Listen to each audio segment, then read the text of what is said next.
Hello, আসসালামু আলাইকুম সবাইকে। 10 মিনিট স্কুলের পক্ষ থেকে এইচএসসি ক্র্যাশ কোর্স 21 আজকের আমাদের এই ফিজিক্স ক্লাসে সবাইকে স্বাগতম জানাচ্ছি। সময়টা বড্ড অসংজ্ঞায়িত ছিল। আমাদের শিক্ষার্থীদের জন্য অনেক বড় কনফিউজিং একটা সময় কাটলো এতদিন। তাদের এইচএসসি পড়াশোনাটাকে আরো বেশি বেগবান করে তুলতে আমাদের এইচএসসি 21 ব্যাচের জন্য 10 মিনিট স্কুল নিয়ে আসছে এইচএসসি ক্র্যাশ কোর্স, এবং আমাদের সাথে আছেন physics specialist the physics guy. So আমি ভাইয়াকে আমন্ত্রণ জানাচ্ছি ক্লাসে। ভাইয়া, আসসালামু আলাইকুম। ওয়ালাইকুম আসসালাম জুবাই, কি অবস্থা? এই তো ভাইয়া, আলহামদুলিল্লাহ।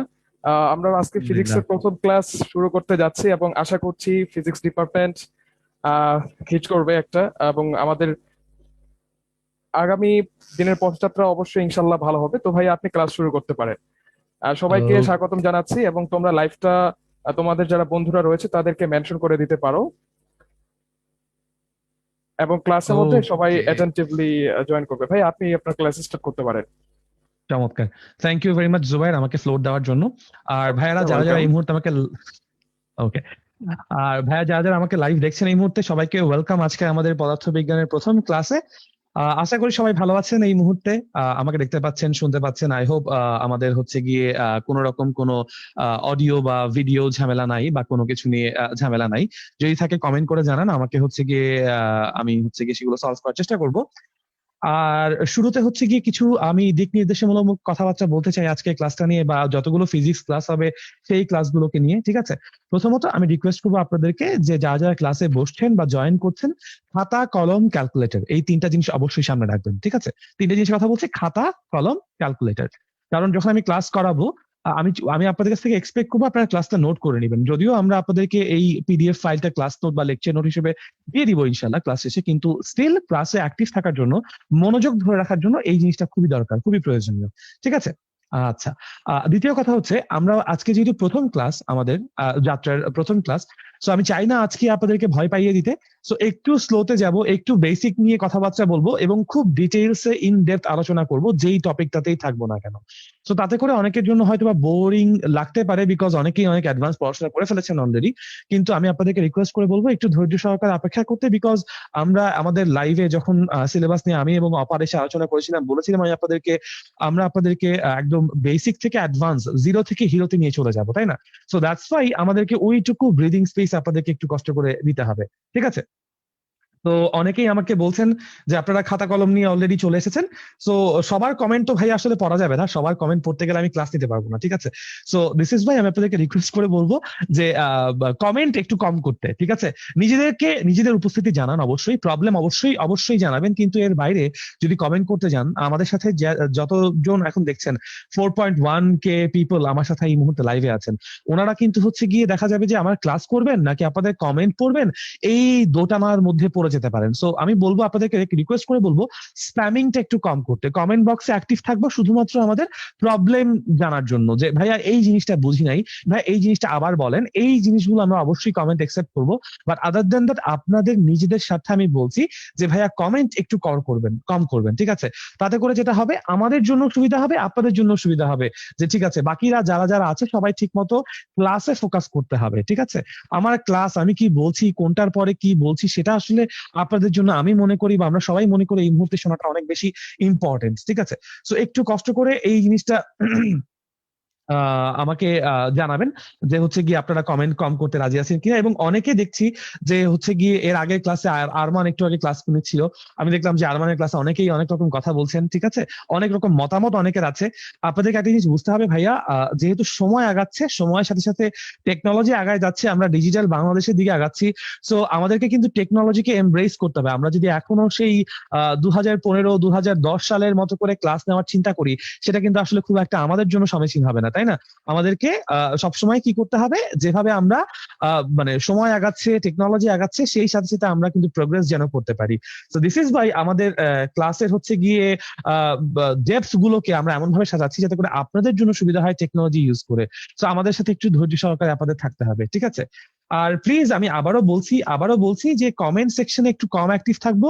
যদি প্রবলেম থাকে সেই প্রবলেম গুলোকে আপনারা কমেন্ট সেকশনে মেনশন করেন, কোনো সমস্যা নাই আমার। কিন্তু আদার দেন দ্যাট ভাইয়ারা একটু রিকোয়েস্ট করে বলছি আমি আপনাদেরকে যে কমেন্ট সেকশনে শুধু শুধু বিনা দরকারে অতিরিক্ত কথাবার্তা বলা বা অন্যান্য জিনিসপত্র থেকে একটু বিরত থাকে, ঠিক আছে? তাতে করে আমার সমস্যা হবে না, বিকজ আমি কমেন্ট অত পড়ছি না বা ফোকাস করছি না। হ্যাঁ, বাট যারা যারা ক্লাস করছেন এই মুহূর্তে 4.5K লোকজন হচ্ছে গিয়ে আমাদের সাথে ক্লাস করছেন। সো এই লোকজন যদি হচ্ছে গিয়ে আমাদের সাথে ডিস্ট্রাক্টেড হয়ে যান, উই ডোন্ট ওয়ান্ট দ্যাট, ঠিক আছে? আপনাদের দ্বারা ডিস্ট্রাক্টেড হোক, ঠিক আছে? এখন আপনাদের অনেক রকম মতামত থাকতে পারে, বাট অবভিয়াসলি আমরা সবার জন্য যেটা বেস্ট সেটাই করবো। এনিওয়েজ, অনেক বেশি কথাবার্তা বলে ফেলেছি, আমরা এখন ক্লাস শুরু করে দিব। আপনারা দেখতে পাচ্ছেন আমরা আজকে বেসিক্যালি ভেক্টর চ্যাপ্টারটার পড়াশোনা করছি। এটা আমাদের ফার্স্ট পেপারে সেকেন্ড চ্যাপ্টার, ঠিক আছে? ভৌত জগৎ এবং আলো পরিমাপ যে চ্যাপ্টারটা আছে সেটা আমাদের শর্ট সিলেবাসে নেই, এবং শর্ট সিলেবাসে না থাক, যদি এরকম হতো যেটা দিয়েও দিত, ওখান থেকে আসলে পড়ানোর মানে তেমন কিছু নেই। যেগুলোকে আমরা পড়ানোর প্রয়োজন হবে সেগুলো পরবর্তীতে কোনো একটা এক্সট্রা ক্লাসে অ্যাডমিশনের জন্য অবশ্যই আপনাদের জন্য পড়াবো। বাট আমরা শুরু করবো আজকে আলোচনা ভেক্টর থেকে, ঠিক আছে? সো বেসিক্যালি ভেক্টর থেকে যখন আমরা আলোচনা শুরু করব, আমরা দেখাতে যাচ্ছি প্রথমে আমরা কোন কোন টপিক আজকে আপনাদের আলোচনায় নিয়ে আসবো। প্রথমে আমরা ভেক্টরের ধর্ম এবং চিহ্ন, ভেক্টর প্রপার্টিজ এন্ড সায়েন্স নিয়ে কথাবার্তা বলবো। এরপরে আমরা ভেক্টরের প্রকাশ, এক্সপ্রেশন অফ আ ভেক্টর নিয়ে কথা বলবো। তারপর আমরা ভেক্টর, বিশেষ ভেক্টর, স্পেশাল ভেক্টরস নিয়ে কথাবার্তা বলবো। এরপরে ভেক্টর রাশির জ্যামিতিক যোজন এবং লম্বাংশের সাহায্যে ভেক্টরের যোজন এবং বিয়োজন নিয়ে কথাবার্তা বলে আমরা আজকে ক্লাসটা ইনশাআল্লাহ শেষ করব, ঠিক আছে? আচ্ছা, সো প্রথমে ভেক্টরের ধর্ম এবং চিহ্ন নিয়ে যে কথাবার্তা বলতে যাই, ভেক্টরস এর প্রপার্টি এন্ড সাইন্স। আমরা জানি ভেক্টর রাশি কি কি ধর্ম আসলে বহন করে। যেমন ভেক্টর রাশির মান এবং অভিমুখ আছে, দুই বা ততোধিক সমজাতীয় ভেক্টর রাশিকে যোগ করা যায়, ভিন্ন প্রকৃতির ভেক্টরকে যোগ করা যায় না। এগুলো আমরা ছোটবেলায় পড়ে এসেছি, কিন্তু মান অথবা দিক যে কোনো একটি অথবা উভয়ের পরিবর্তনে ভেক্টর রাশি পরিবর্তিত হয়। তারপর চতুর্থত বলা হচ্ছে ভেক্টর রাশির যোগ বিয়োগ গুণ সাধারণ নিয়মে হয় না, জ্যামিতিক এবং বীজগাণিতিক নিয়মে করতে হয়, ঠিক আছে? এবং এটা ভেক্টর জ্যামিতি এবং ভেক্টর বীজগাণিতিক নিয়ম, ঠিক আছে? এটা মানে স্বাভাবিক জ্যামিতিক বা বীজগাণিতিক নিয়ম কিন্তু আমরা এখানে ব্যবহার করব না, এটা আমরা আস্তে আস্তে দেখবো ইনশাআল্লাহ। এবং পঞ্চম ভাবে বলা হচ্ছে ভেক্টর এর গুণফল এদের মধ্যবর্তী কোণের উপর নির্ভর করে, দুটি রাশির কোনটির মান শূন্য নয় এমন দুটি ভেক্টরের গুণফল শূন্য হতে পারে। এখন এরকম ধর্মগুলো আপনাদের কাছে যেরকম যে যে বইগুলো আছে সেই বইগুলোতে কিন্তু হচ্ছে গিয়ে প্রেসক্রাইব করা আছে, তাই না? তো আপনারা একটু সেই বইগুলো দেখে এই ধর্মগুলো একটু বা বৈশিষ্ট্যগুলো পড়ে রাখবেন এমসিকিউর জন্য এগুলো কিন্তু প্রয়োজন হয়, ঠিক আছে? আচ্ছা, ভাইয়া আপনি হচ্ছে গিয়ে আমাকে বলছেন অনেকে স্লো পড়তে। ঠিক আছে ভাইয়া, আমি তাহলে আরেকটু স্লো যাওয়ার চেষ্টা করছি। খুবই দুঃখিত। বলা হচ্ছে 2 বা ততোধিক, 6 নম্বর বৈশিষ্ট্য, 2 বা ততোধিক ভেক্টর যোগ করলে যে ভেক্টর পাওয়া যায় তার প্রথমোক্ত ভেক্টর দুটির সম্মিলিত ক্রিয়ার ফলাফলের সমান হবে, অর্থাৎ লব্ধির কথা বলা হচ্ছে। তারপর বলা হচ্ছে দুটি ভেক্টরের ভেক্টর গুণফল একটি ভেক্টর রাশি হবে, আমরা জানি। দুটি ভেক্টরের স্কেলার গুণফল একটি স্কেলার রাশি হবে, সেটাও আমরা জানি।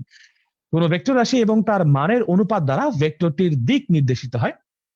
ভেক্টর রাশির সংযোজন সূত্র এবং বন্টন সূত্র মেনে চলবে, এবং ভেক্টর রাশিকে উপাংশে বিভক্ত করা যাবে। এই হচ্ছে 11টা বৈশিষ্ট্য। এই 11টা বৈশিষ্ট্যগুলোকে আমরা একটু হচ্ছে গিয়ে যখন মাথায় রাখবো, পড়াশোনা করব, তখন হচ্ছে গিয়ে এগুলো এমসিকিউতে আসতে পারে, সেই জিনিসটা একটু মাথায় রাখবো। প্লাস বিভিন্ন রকম অপারেশনের জন্য এই বৈশিষ্ট্যগুলো জেনে রাখা আমাদের জন্য খুবই কিন্তু সহজ হবে এবং ভালো হবে, ঠিক আছে? আচ্ছা, ডিটেইলস অবশ্যই পড়াবো ভাইয়া। এই বৈশিষ্ট্যগুলো খুবই সিম্পল বৈশিষ্ট্য, একবার পড়লে বোঝা যাবে, তাই এগুলোতে আমি আসলে বেশি সময় নিচ্ছি না, কিন্তু আস্তে আস্তে হচ্ছে গিয়ে সামনে যাচ্ছি, ঠিক আছে? আর আমি আবারও বলছি ভাই, একটু কমেন্ট মানে প্রয়োজনীয় কমেন্ট করবেন, অপ্রয়োজনীয় কমেন্ট প্লিজ একটু বিরত থাকবেন। এরপর বলছি ভেক্টরের ধর্ম এবং চিহ্ন নিয়ে কথা বলবো। এতক্ষণ ভেক্টরের ধর্ম বা বৈশিষ্ট্য প্রপার্টিজ নিয়ে কথা বলেছি, এবার সায়েন্স নিয়ে কথা বলবো, কিভাবে ভেক্টরকে এক্সপ্রেস করতে হয় সেই এক্সপ্রেশন নিয়ে কথাবার্তা বলবো, ঠিক আছে? Okay, so how do we express the vectors, ঠিক আছে? ভেক্টরকে আমরা কিভাবে আসলে এক্সপ্রেস করব? বিভিন্ন ভাবে এক্সপ্রেস করতে পারি আমরা। যেমন হচ্ছে কি এখানে দেখতে পাচ্ছেন আমরা উপরে তীর চিহ্নের মাধ্যমে ভেক্টরকে প্রকাশ করতে পারি। যেমন যদি এ একটা ভেক্টর রাশি হয়, তাহলে এ রাশির উপরে একটা এরকম তীর চিহ্ন দিয়ে আমরা সেটাকে ভেক্টর রাশি হিসেবে বলতে পারি। তারপর উপরে রেখা চিহ্নের মাধ্যমে, ঠিক আছে? উপরে রেখা চিহ্ন মানে উপরে একটা রেখা দিয়ে, একটা দাগ দিয়ে আমরা হচ্ছে গিয়ে সেটাকে প্রকাশ করতে পারি। তারপর নিচে রেখা চিহ্নের মাধ্যমে প্রকাশ করতে পারি, এবং ছাপার ক্ষেত্রে মোটা হরফের মাধ্যমে প্রকাশ করা হয়ে থাকে, ঠিক আছে? এই 4টে উপায়ে আমরা মোটামুটি ভেক্টরকে প্রকাশ করে থাকি।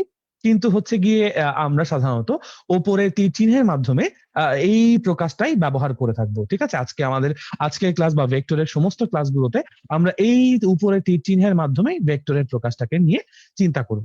ঠিক আছে, আচ্ছা ঠিক আছে। এখন ভাইয়া যারা যারা মনে করছেন যে স্লো যেতে হবে, আমি আপনাদের জন্য আরো স্লোতে যাওয়ার চেষ্টা করছি, কিন্তু আপনারা একটু ফোকাস করেন, ক্লাসের দিকে ফোকাস করেন, সবকিছু থেকে দূরে থাকেন, ক্লাসের দিকে ফোকাস করেন। ঠিক আছে, আপনাদের জন্য ভালো হবে। এবার আমরা চলে গেছি ভেক্টর এবং স্কেলার রাশির পার্থক্যের মধ্যে। পার্থক্যগুলো প্রথমে বুঝতেই পারছেন, সংজ্ঞা দিয়ে বলেছি। ভেক্টর রাশির ক্ষেত্রে বলেছি যেসব ভৌত রাশিকে সম্পূর্ণভাবে প্রকাশ করার জন্য মান এবং দিক, এখানে দিক কথাটা হবে, দিক কথাটা সামহাও মিসিং হয়ে গেছে, মান এবং দিক। ঠিক আছে, মান এবং দিক উভয়ের প্রয়োজন হয়, তাদেরকে ভেক্টর রাশি বলবো। এবং যে সকল ভৌত রাশিকে প্রকাশ করার জন্য শুধুমাত্র মানই প্রয়োজন হয়, দিকের নির্দেশের প্রয়োজন হয় না, তাদেরকে আমরা বলবো স্কেলার রাশি।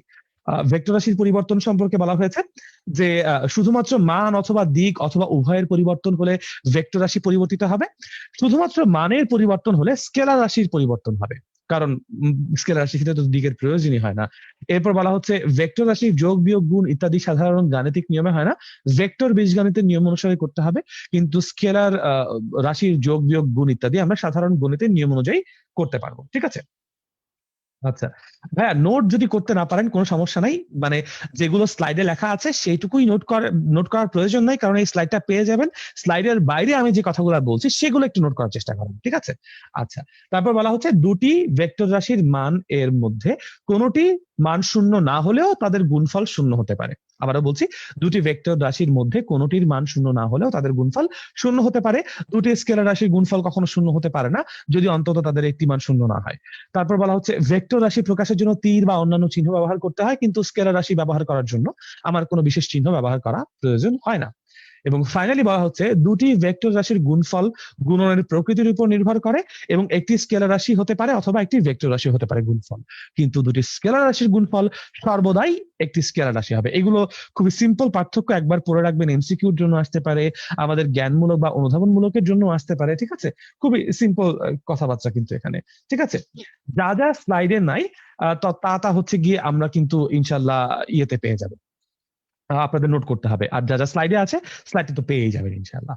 এনিওয়েজ, এবার আমরা চলে যাব ভেক্টরের প্রকাশ, এক্সপ্রেশন অফ আ ভেক্টর, কিভাবে আমরা ভেক্টরকে প্রকাশ করব। সো ভেক্টরের প্রকাশের মধ্যে আমরা যেটা করব, প্রথমে কিছু কিছু ভেক্টর রাশি নিয়ে কথা বলবো, যে বলকে কিভাবে প্রকাশ করব, তারপরে আপনারা দেখতে পারবেন ঘূর্ণন বল বা বলের ভ্রামক টর্ককে কিভাবে প্রকাশ করব, তারপর আপনারা দেখবেন তলকে কিভাবে প্রকাশ করব বা সারফেসকে কিভাবে প্রকাশ করব। এগুলো প্রত্যেকটাই আমি একটা একটা করে বর্ণনা করব, সো একটু আমাদের সাথে ধৈর্য সহকারে থাকেন। ফার্স্টে বলছে বল, force. How do we express this vector named as force? So এই ফোর্স ভেক্টরটাকে বোঝার জন্য আমরা প্রথমে চিন্তা করে নেই যে আমাদের কাছে একটা প্ল্যাটফর্ম আছে, একটা মসৃণ তল বা মসৃণ প্ল্যাটফর্ম আছে। ঠিক আছে, তো এই মসৃণ তলের উপর, সরি এটা কিন্তু আমি মসৃণ আঁকছি না, এটা তো হচ্ছে কি মসৃণ হলো না। সো এই হচ্ছে মসৃণ তল, এটা হচ্ছে মসৃণ তল। মসৃণ তলের উপর ধরে নিচ্ছি আমরা এম ভরের একটা বস্তু রাখবো। ঠিক আছে, ধরে নিচ্ছি এম ভরের একটা বস্তু রাখবো। তো এই এম ভরের বস্তুর উপর আমরা যখন বল প্রয়োগ করব, ধরে নিচ্ছি এফ পরিমাণ বল প্রয়োগ করব। আপনারা খেয়াল করে দেখেন, এই যে এফ পরিমাণ বল প্রয়োগ করছি, এই বলটাকে আমরা কিভাবে প্রকাশ করছি?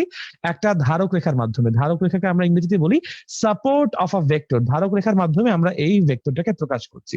এখন আপনাদেরকে বুঝতে হবে যে এই ধারক রেখার একটা আদি বিন্দু আছে, একটা শীর্ষবিন্দু আছে, তাই না? আমি যদি এইটাকে এ বিন্দু বলি এবং এটাকে বি বিন্দু বলি, আমি বলবো এ বিন্দু হচ্ছে আদি বিন্দু এবং বি বিন্দু হচ্ছে শীর্ষবিন্দু। ঠিক আছে, এইটুকু কিন্তু আমরা বলতেই পারি। এখন আপনারা আমাকে বলেন যে এই এম ভরের বস্তুর সাথে আমার ধারক রেখার কোন বিন্দুটা কানেক্টেড আছে, আদি বিন্দু না শীর্ষবিন্দু? একটু কমেন্ট করে আমাকে জানান। ঠিক আছে, আমরা বলছি যে এম ভরের একটা বস্তু আছে, এম ভরের বস্তুর উপর একটা এফ পরিমাণ বল কাজ করছে। সেই এফ পরিমাণ যে বলটি আছে, সেই এফ পরিমাণ বলটি হচ্ছে এ বি ধারক রেখার মাধ্যমে প্রকাশ করা হচ্ছে। ঠিক আছে, এ বি ধারক রেখা হচ্ছে যেই রেখার মাধ্যমে আমরা বলটাকে প্রকাশ করছি। আমাকে একটু কমেন্টে মেনশন করে বলেন যে এখানে এম ভরের বস্তুর সাথে আসলে কোন ধারক রেখার কোন বিন্দু প্রকাশিত আছে বা কোন বিন্দু সংযুক্ত আছে। আপনারা হয়তো বুঝতে পারছেন, এ বিন্দু বা আদি বিন্দু প্রকাশিত আছে। ঠিক আছে, এখন এই আদি বিন্দুকে আমরা বলবো এখানে পয়েন্ট অফ অ্যাপ্লিকেশন। ইংরেজিতে বলবো পয়েন্ট অফ অ্যাপ্লিকেশন। বাংলায় বললে এটাকে আমরা কি বলবো? বাংলায় বলবো এটাকে আমরা বলের ক্রিয়া বিন্দু। আপনারা মনে হয় এই টার্মটা আগেও শুনেছেন, বলের ক্রিয়াবিন্দু, তার মানে হচ্ছে যেই বিন্দুতে কোনো একটা বল কাজ করবে সেই বিন্দুকেই আমরা বলবো বলের ক্রিয়াবিন্দু। তাহলে এখানে বলের ক্রিয়াবিন্দুকে, বলের ক্রিয়াবিন্দু হচ্ছে এ, এই কেসে বলের ক্রিয়াবিন্দু হচ্ছে এ। এই ধরনের বলকে আমরা বলবো হচ্ছে ইংরেজিতে টেনশন, বাংলায় বললে বলবো টান। ঠিক আছে, এই ধরনের বলকে আমরা কি বলবো? ইংরেজিতে বললে বলবো টেনশন, বাংলায় বললে বলবো টান। আপনি চিন্তা করতেছেন একটা বস্তুকে আপনি এরকম রশি ধরে টান দেন যদি, তাহলে এরকম ভাবেই বলটা বা ধারক রেখাটা প্রকাশ করা উচিত না, যে সেই বলের আদি বিন্দুটা হচ্ছে বস্তুর সাথে কানেক্টেড। এখানে কিন্তু আমরা সেটাই প্রকাশ করেছি। ঠিক আছে, আচ্ছা, দ্বিতীয় আরেকটা কেস যদি আমরা এখন ইমাজিন করি, দ্বিতীয় কেসে আমরা চিন্তা করব যে এই হচ্ছে একটা প্ল্যাটফর্ম, এটাও একটা মসৃণ প্ল্যাটফর্ম, কিন্তু এই মসৃণ প্ল্যাটফর্মের উপর এবার অন্য একটা বস্তু রাখা, M1 ভরের অন্য একটা বস্তু রাখা, এবং এই বস্তুর উপর আমরা একটা বল প্রয়োগ করছি। সেই বলটা মনে করেন সিডি ধারক রেখার মাধ্যমে প্রকাশ করছি। সিডি হচ্ছে আমাদের জন্য ধরেন F2 পরিমাণ ফোর্স। এবার আমাকে বলেন M1 ভরের উপর যে ধারক রেখা আছে সেই ধারক রেখার আদি বিন্দু নাকি শীর্ষবিন্দু কানেক্টেড, বলেন তো? আপনারা দেখে বুঝতে পারছেন না যে এখানে হচ্ছে গিয়ে শীর্ষবিন্দু কানেক্টেড? তো শীর্ষবিন্দু কানেক্টেড মানে এই ক্ষেত্রে আমরা বলবো যে এই পুরো সিনারিওটা, এই পুরো ক্ষেত্রে আমরা ধাক্কা দিচ্ছি, আমরা কিন্তু বল প্রয়োগ করছি কিন্তু আমরা বস্তুটাকে ধাক্কা দিচ্ছি, সেটা হচ্ছে থ্রাস্ট। এটা হচ্ছে থ্রাস্ট। ঠিক আছে, সো আমি আবারও রিপিট করছি শুরু থেকে, যখন আমরা বল প্রয়োগ করছি একটা ধারক রেখার মাধ্যমে প্রয়োগ করছি বলটাকে, ধারক রেখা হচ্ছে প্রথমে তো এবি, যখন এম ভরের বস্তুর উপর এফ পরিমাণ বল কাজ করেছে, সেই ধারক রেখার আদি বিন্দু এ আমাদের জন্য পয়েন্ট অফ অ্যাপ্লিকেশন বা বলের ক্রিয়াবিন্দু। ঠিক আছে, এবং যখন বলের আদি বিন্দুটা বলের ক্রিয়াবিন্দু হিসেবে কাজ করছে, ধারক রেখার আদি বিন্দুটা বলের ক্রিয়াবিন্দু হিসেবে কাজ করছে, তখন সে ধরনের বলকে আমি বলবো টেনশন বা টান বল। আর যখন আমরা দ্বিতীয় কেসে M1 ভরের বস্তুর উপর F2 পরিমাণ বল নিয়ে চিন্তা করেছি, তখন সিডি ধারক রেখা কাজ করেছে, এবং সেই সিডি ধারক রেখার শীর্ষবিন্দু যেটা আছে ডি, সেই ডিটা হচ্ছে বলের ক্রিয়াবিন্দু আছে, এবং এই ধরনের বলকে আমরা বলেছি ধাক্কা বা থ্রাস্ট। ঠিক আছে, এই হচ্ছে বলের প্রকাশ। দুই ভাবেই বল প্রয়োগ করা যায়, কিন্তু একবার একবার আমরা তাকে টান বল বলছি, আরেকবার তাকে আমরা ধাক্কা বলছি বা থ্রাস্ট বলছি। ঠিক আছে, এই ব্যাপারটা, এই ডিফারেন্সটা আশা করি ব্যাপারটাকে বোঝাতে পেরেছি।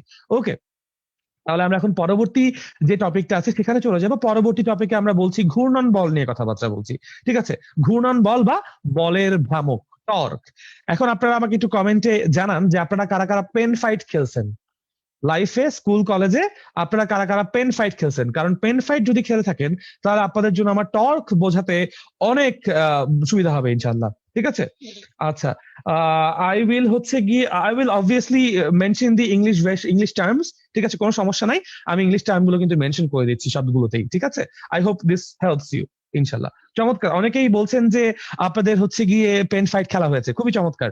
সো পেন ফাইট খেলার সিনারিওটা যদি চিন্তা করি, হ্যাঁ, ধরেন এই একটা কলম আমার একটা তলের উপর রাখা আছে, এবং আচ্ছা, আপনারা যারা যারা পেন ফাইট খেলছেন আপনারা কি জানেন যে সেই কলমগুলোই পেন ফাইট খেলার জন্য সব থেকে বেশি উপযোগী, যেই কলমগুলোতে গ্রিপ আছে? যেমন স্যালো গ্রিপার বলে এক ধরনের কলম ছিল। ঠিক আছে, তো ওই স্যালো গ্রিপার হচ্ছে গিয়ে মানে খুব ভালো, যার যার হচ্ছে গিয়ে স্কুলে বা কলেজে আমরা স্যালো গ্রিপার পেনটাই কিনতাম আমরা ছোটবেলায়, আমার মনে আছে, যে পেন ফাইট খেলার জন্য। আমি জানি না এখনো স্যালো গ্রিপার কলমটা আছে কিনা। হ্যাঁ, তো এরকম গ্রিপ ওয়ালা কলমগুলো দিয়ে আমরা পেন ফাইট খেলতাম। তো গ্রিপ ওয়ালা কলমে কি হইতো যে একটা জায়গায় ফ্রিকশন, ঘর্ষণ কাজ করতো, তাই তো? তো আমি কি করতাম, পেন ফাইট খেলার জন্য সোজা এই বরাবর একটা F1 পরিমাণ বল প্রয়োগ করতাম, টোকা মারতাম, তাই না?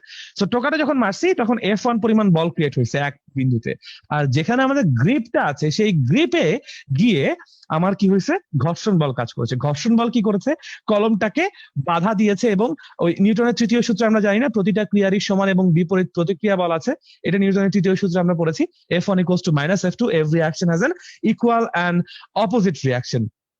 সো আমি তাহলে বলতে পারি না গ্রিপের জন্য, ফ্রিকশনের জন্য যেই বিন্দুতে গ্রিপ আছে সেই বিন্দুতে হচ্ছে এরকম একটা সমান এবং বিপরীতমুখী বল কাজ করবে। ঠিক আছে, সো অনেকেই বলছেন আপনারা matador all time matador pin point দিয়ে খেলেছেন, চমৎকার, বাট আপনারা বুঝতে পারতেছেন আসলে কলমের ক্যাপ, কলমের গ্রিপ, এগুলো হচ্ছে ফ্রিকশন কাজ করতো, এবং এই ফ্রিকশন বা ঘর্ষণ বলের জন্য আমি যে এই বিন্দুতে বল প্রয়োগ করি, এই বিন্দুটা সোজা উপরে চলে যাওয়ার চেষ্টা করতেছে, আর এই পাশে যে বিন্দুটা আছে সে সোজা নিচে নেমে যাওয়ার চেষ্টা করতেছে, তাই না?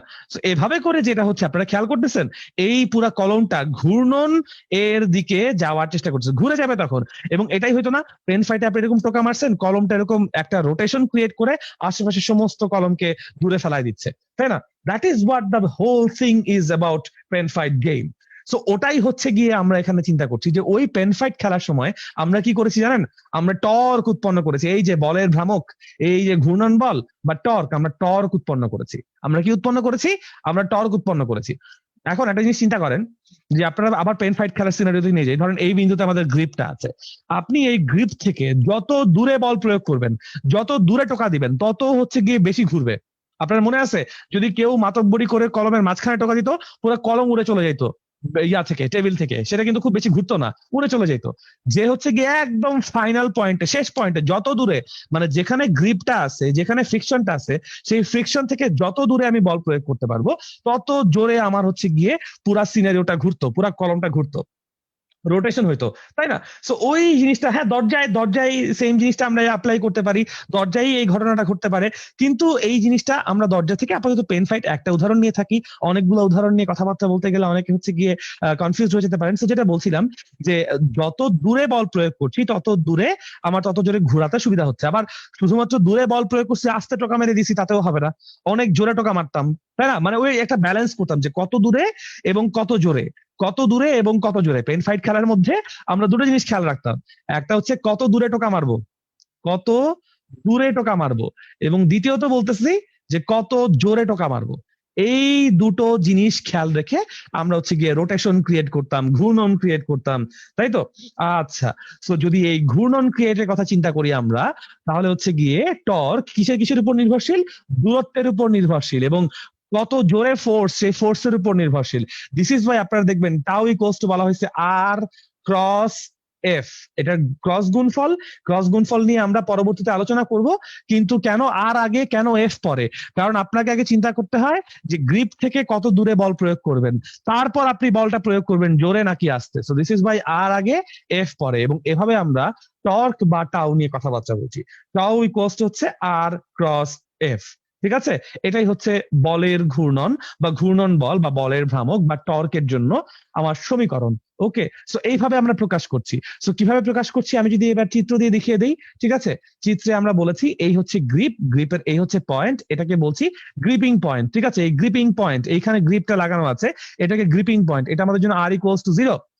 এখান থেকে যত বেশি দূরত্বে আমি যাব, যত বেশি দূরত্বে আমি যেতে পারবো, এই পয়েন্টটা বলতেছি ধরেন আর ইকুয়ালস টু আর মিটার দূরত্ব। যত বেশি দূরে যাব তত সহজে ঘুরবে, তত সহজে ঘুরবে।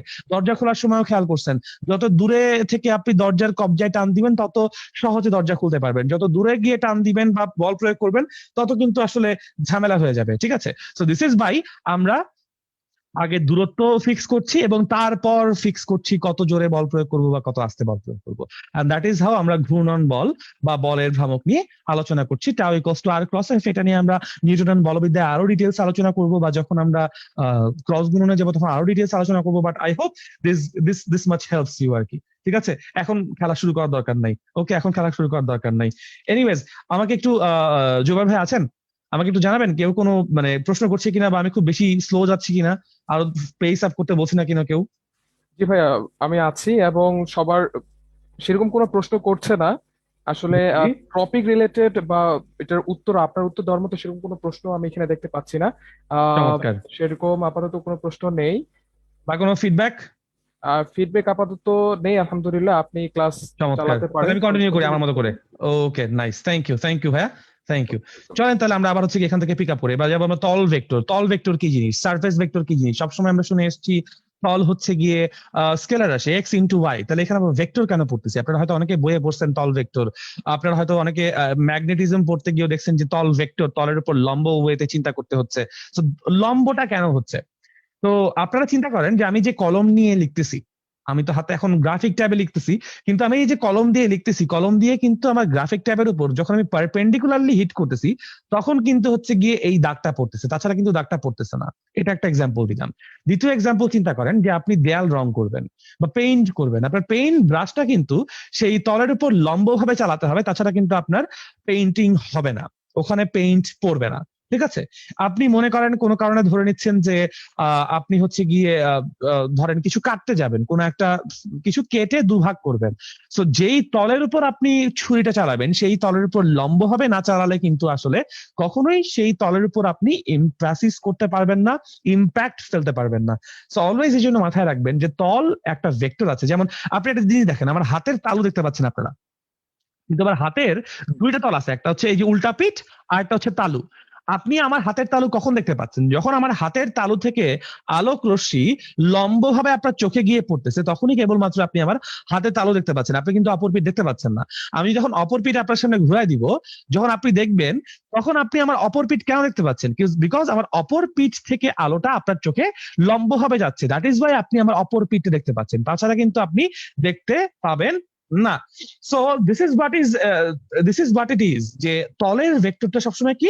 তলের ভেক্টরটা হচ্ছে গিয়ে লম্ব। ঠিক আছে, তলের ভেক্টরটা সবসময় কি হবে? তলের উপর লম্ব থাকবে। ওকে, আচ্ছা, চমৎকার। সো এটাই হচ্ছে তল ভেক্টর। এবং যদি আমি চিন্তা করি যে এটা হচ্ছে গিয়ে এক্স অক্ষ, এক্স অক্ষের পরিমাপ, এটা যদি চিন্তা করি ওয়াই অক্ষের পরিমাপ, ঠিক আছে, এক্স অক্ষ এবং ওয়াই অক্ষ যদি আমি ধনাত্মক দিক ধরে নেই, তাহলে এক্স ক্রস ওয়াই করলে আমি যে এরিয়াটা পাবো, এক্স ক্রস ওয়াই করলে আমি যে এরিয়াটা পাবো, সেই এরিয়াটা একটা ভেক্টর হবে। বুঝতে পারতেছেন? এবং এক্স ক্রস ওয়াই করলে আমরা জানি ডান হাতে স্ক্রু নিয়ম থেকে আমরা কি পাবো, এই এক্স ওয়াই তলের উপর লম্ব একটা ডিরেকশনে এই ভেক্টরটা পাবো। সো দিস ইজ বাই এটা তল ভেক্টর হিসেবে পরিচিত। ঠিক আছে, এই হচ্ছে আমাদের জন্য তল ভেক্টর। সো আশা করি আপনারা বুঝতে পারতেছেন এই পর্যন্ত, কোনো সমস্যা নাই। পরবর্তীতে হচ্ছে গিয়ে আমরা আমাদের পরবর্তী টপিকে চলে যাই, বিশেষ ভেক্টর, এবার কিছু স্পেশাল ভেক্টরের সংজ্ঞা পড়বো। ঠিক আছে, তো ঘটনা হচ্ছে গিয়ে শূন্য ভেক্টর নিয়ে যদি কথাবার্তা বলি, শূন্য ভেক্টর কি জিনিস? শূন্য ভেক্টর হচ্ছে গিয়ে, যদি ধরে নেই যে এই হচ্ছে F1 ভেক্টর, একটা বল কাজ করতেছে কোন একটা নির্দিষ্ট বস্তুর উপর। ঠিক আছে, ধরেন আমি এই বস্তুটাকে একটা তলের উপর রেখে দিয়েছি, এবং তলের উপর যদি রেখে দেই তাহলে হচ্ছে গিয়ে mg পরিমাণ ওজন আমরা জানি হচ্ছে তলের উপর কাজ করবে। এবং সেই তলটা যখন হচ্ছে গিয়ে খাড়া ঊর্ধ্বমুখী একটা প্রতিক্রিয়া বল দিবে, কাকে দিবে? বস্তুকে দিবে। ঠিক আছে, সো এখানে আমরা বলতে পারি নিউটনের তৃতীয় সূত্র অনুযায়ী আর ইকুয়ালস টু হচ্ছে minus mg, R equals to হচ্ছে মাইনাস এমজি। এখন ঘটনা হচ্ছে এই দুজন মিলে, এই দুজন মিলে একটা লব্ধি ক্রিয়েট করছে, যেই লব্ধির মানটা হচ্ছে শূন্য। কিন্তু শূন্য মানে এই যে তার ডিরেকশন নাই, এই কথাটা কিন্তু ঠিক না। ঠিক আছে, সো যেই ভেক্টরের মান শূন্য তাকে আমরা শূন্য ভেক্টর বা নাল ভেক্টর বলে থাকবো। ঠিক আছে, তাই হচ্ছে গিয়ে আমরা এই জিনিসটা নাল ভেক্টর বলে থাকতেছি। সো নাল ভেক্টর জিনিসটা আসলে কিরকম? নাল ভেক্টর জিনিসটাকে আমরা আসলে কিভাবে এক্সপ্রেস করছি বা কিভাবে এক্সপ্লেইন করছি, সেই জিনিসটা একটু দেখেন প্লিজ কষ্ট করে। যেমন ধরেন আমার কাছে হচ্ছে গিয়ে কোনো একটা কারণে 200 টাকা আছে, আপনারা সংখ্যার সাথে সবাই পরিচিত হয়তো, বা এটাকে জিরো বিন্দু বললাম। ধরেন আমার কাছে 200 টাকা আছে, ধরেন আমার কাছে 200 টাকা আছে, আমি দোকানে গেলাম, এবং দোকানে গিয়ে আমি 200 টাকা দিয়ে ধরেন কিছু কলম এবং খাতা কিনলাম, 200 টাকা পুরোপুরি খরচ করে চলে আসলাম। তাহলে আমার কাছে কত টাকা আছে? আমি আবারও বলছি, আমার কাছে শুরুতে 200 টাকা ছিল, আমি দোকানে গিয়েছি, দোকানে গিয়ে আমি 200 টাকা খরচ করেছি, 200 টাকা খরচ করার পর আমার কাছে এখন কত টাকা আছে? আমার কাছে শূন্য টাকা আছে, তাই না? আমার কাছে শূন্য টাকা আছে। কিন্তু এই যে শূন্যতে আমরা এসেছি কোন দিকে, কোন দিক থেকে এসেছি? ডিক্রিজিং ওয়েতে না ইনক্রিজিং ওয়েতে? আমাদের উন্নতি হয়েছে না অবনতি হয়েছে? আপনারা সবাই বুঝতে পারছেন, আমার সম্পত্তি খরচ হয়ে গেছে, আমার সম্পত্তি খরচ হয়ে গেছে, এন্ড দ্যাট ইজ বাই আমরা হচ্ছে গিয়ে 200 থেকে জিরোতে চলে আসছি। 200 থেকে কোথায় চলে আসছি? জিরোতে চলে আসছি। সো জিরোর কিন্তু ডিরেকশন আছে এখানে, আমি কোত্থেকে আসছি? পজিটিভ থেকে জিরোর দিকে আসছি। আবার এটা চিন্তা করতে পারেন যে আমার কোনো এক কারণে আমার এক বন্ধুর কাছ থেকে 200 টাকা ধার করতে হয়েছিল, আমার কাছে কোনো টাকা পয়সা নাই, আমি আমার একটা বন্ধুর কাছে গিয়েছি, বলছি যে ভাইয়া আমাকে 200 টাকা ধার দাও, আমার 200 টাকা লাগবে। সো আমাকে 200 টাকা ধার দিল। ঠিক আছে, এবং দেখা গেল একদিন পরে আমি কোনোভাবে টাকা পয়সা উপার্জন করেছি, 200 টাকা আমার কাছে আবার এসেছে, আমি আমার বন্ধুর কাছে গিয়ে বললাম তুমি তো 200 টাকা দিছিলে আমাকে, এই ধরো তোমাকে 200 টাকা ফেরত দিলাম।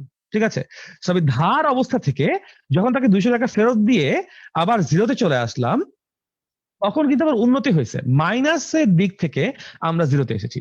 সো জিরোকে যদি আমরা ডিরেকশনাল ওয়াইজ চিন্তা করতে যাই, আমি কিন্তু ডিরেকশন পাবো যে ধনাত্মক থেকে কমে শূন্য হয়েছে নাকি ঋণাত্মক থেকে বেড়ে শূন্য হয়েছে। সো দিস ইজ হাউ আমরা শূন্য ভেক্টর বা নাল ভেক্টরকে আসলে এক্সপ্রেস করবো। ঠিক আছে, এই যে ইনক্রিজিং এবং ডিক্রিজিং ব্যাপারটা, এই ব্যাপারটা মাথায় রাখতে হবে আমাদেরকে।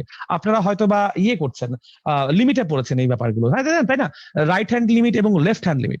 সো সেখান থেকে আমরা হচ্ছে গিয়ে এই জিনিসটাকে আসলে বর্ণনা করার চেষ্টা করছি। ওকে, আচ্ছা, এনিওয়েজ আমাকে একটু সময় দিতে হবে, আমি নড়ে চলে যাওয়ার জন্য হচ্ছে গিয়ে আমার হয়তো বা ইয়েটা গ্রিন স্ক্রিনটা ইয়ে হয়ে গেছে। হ্যাঁ, এবার ঠিক আছে। এনিওয়েজ, আর কারো কোনো কোয়েশ্চেন থাকলে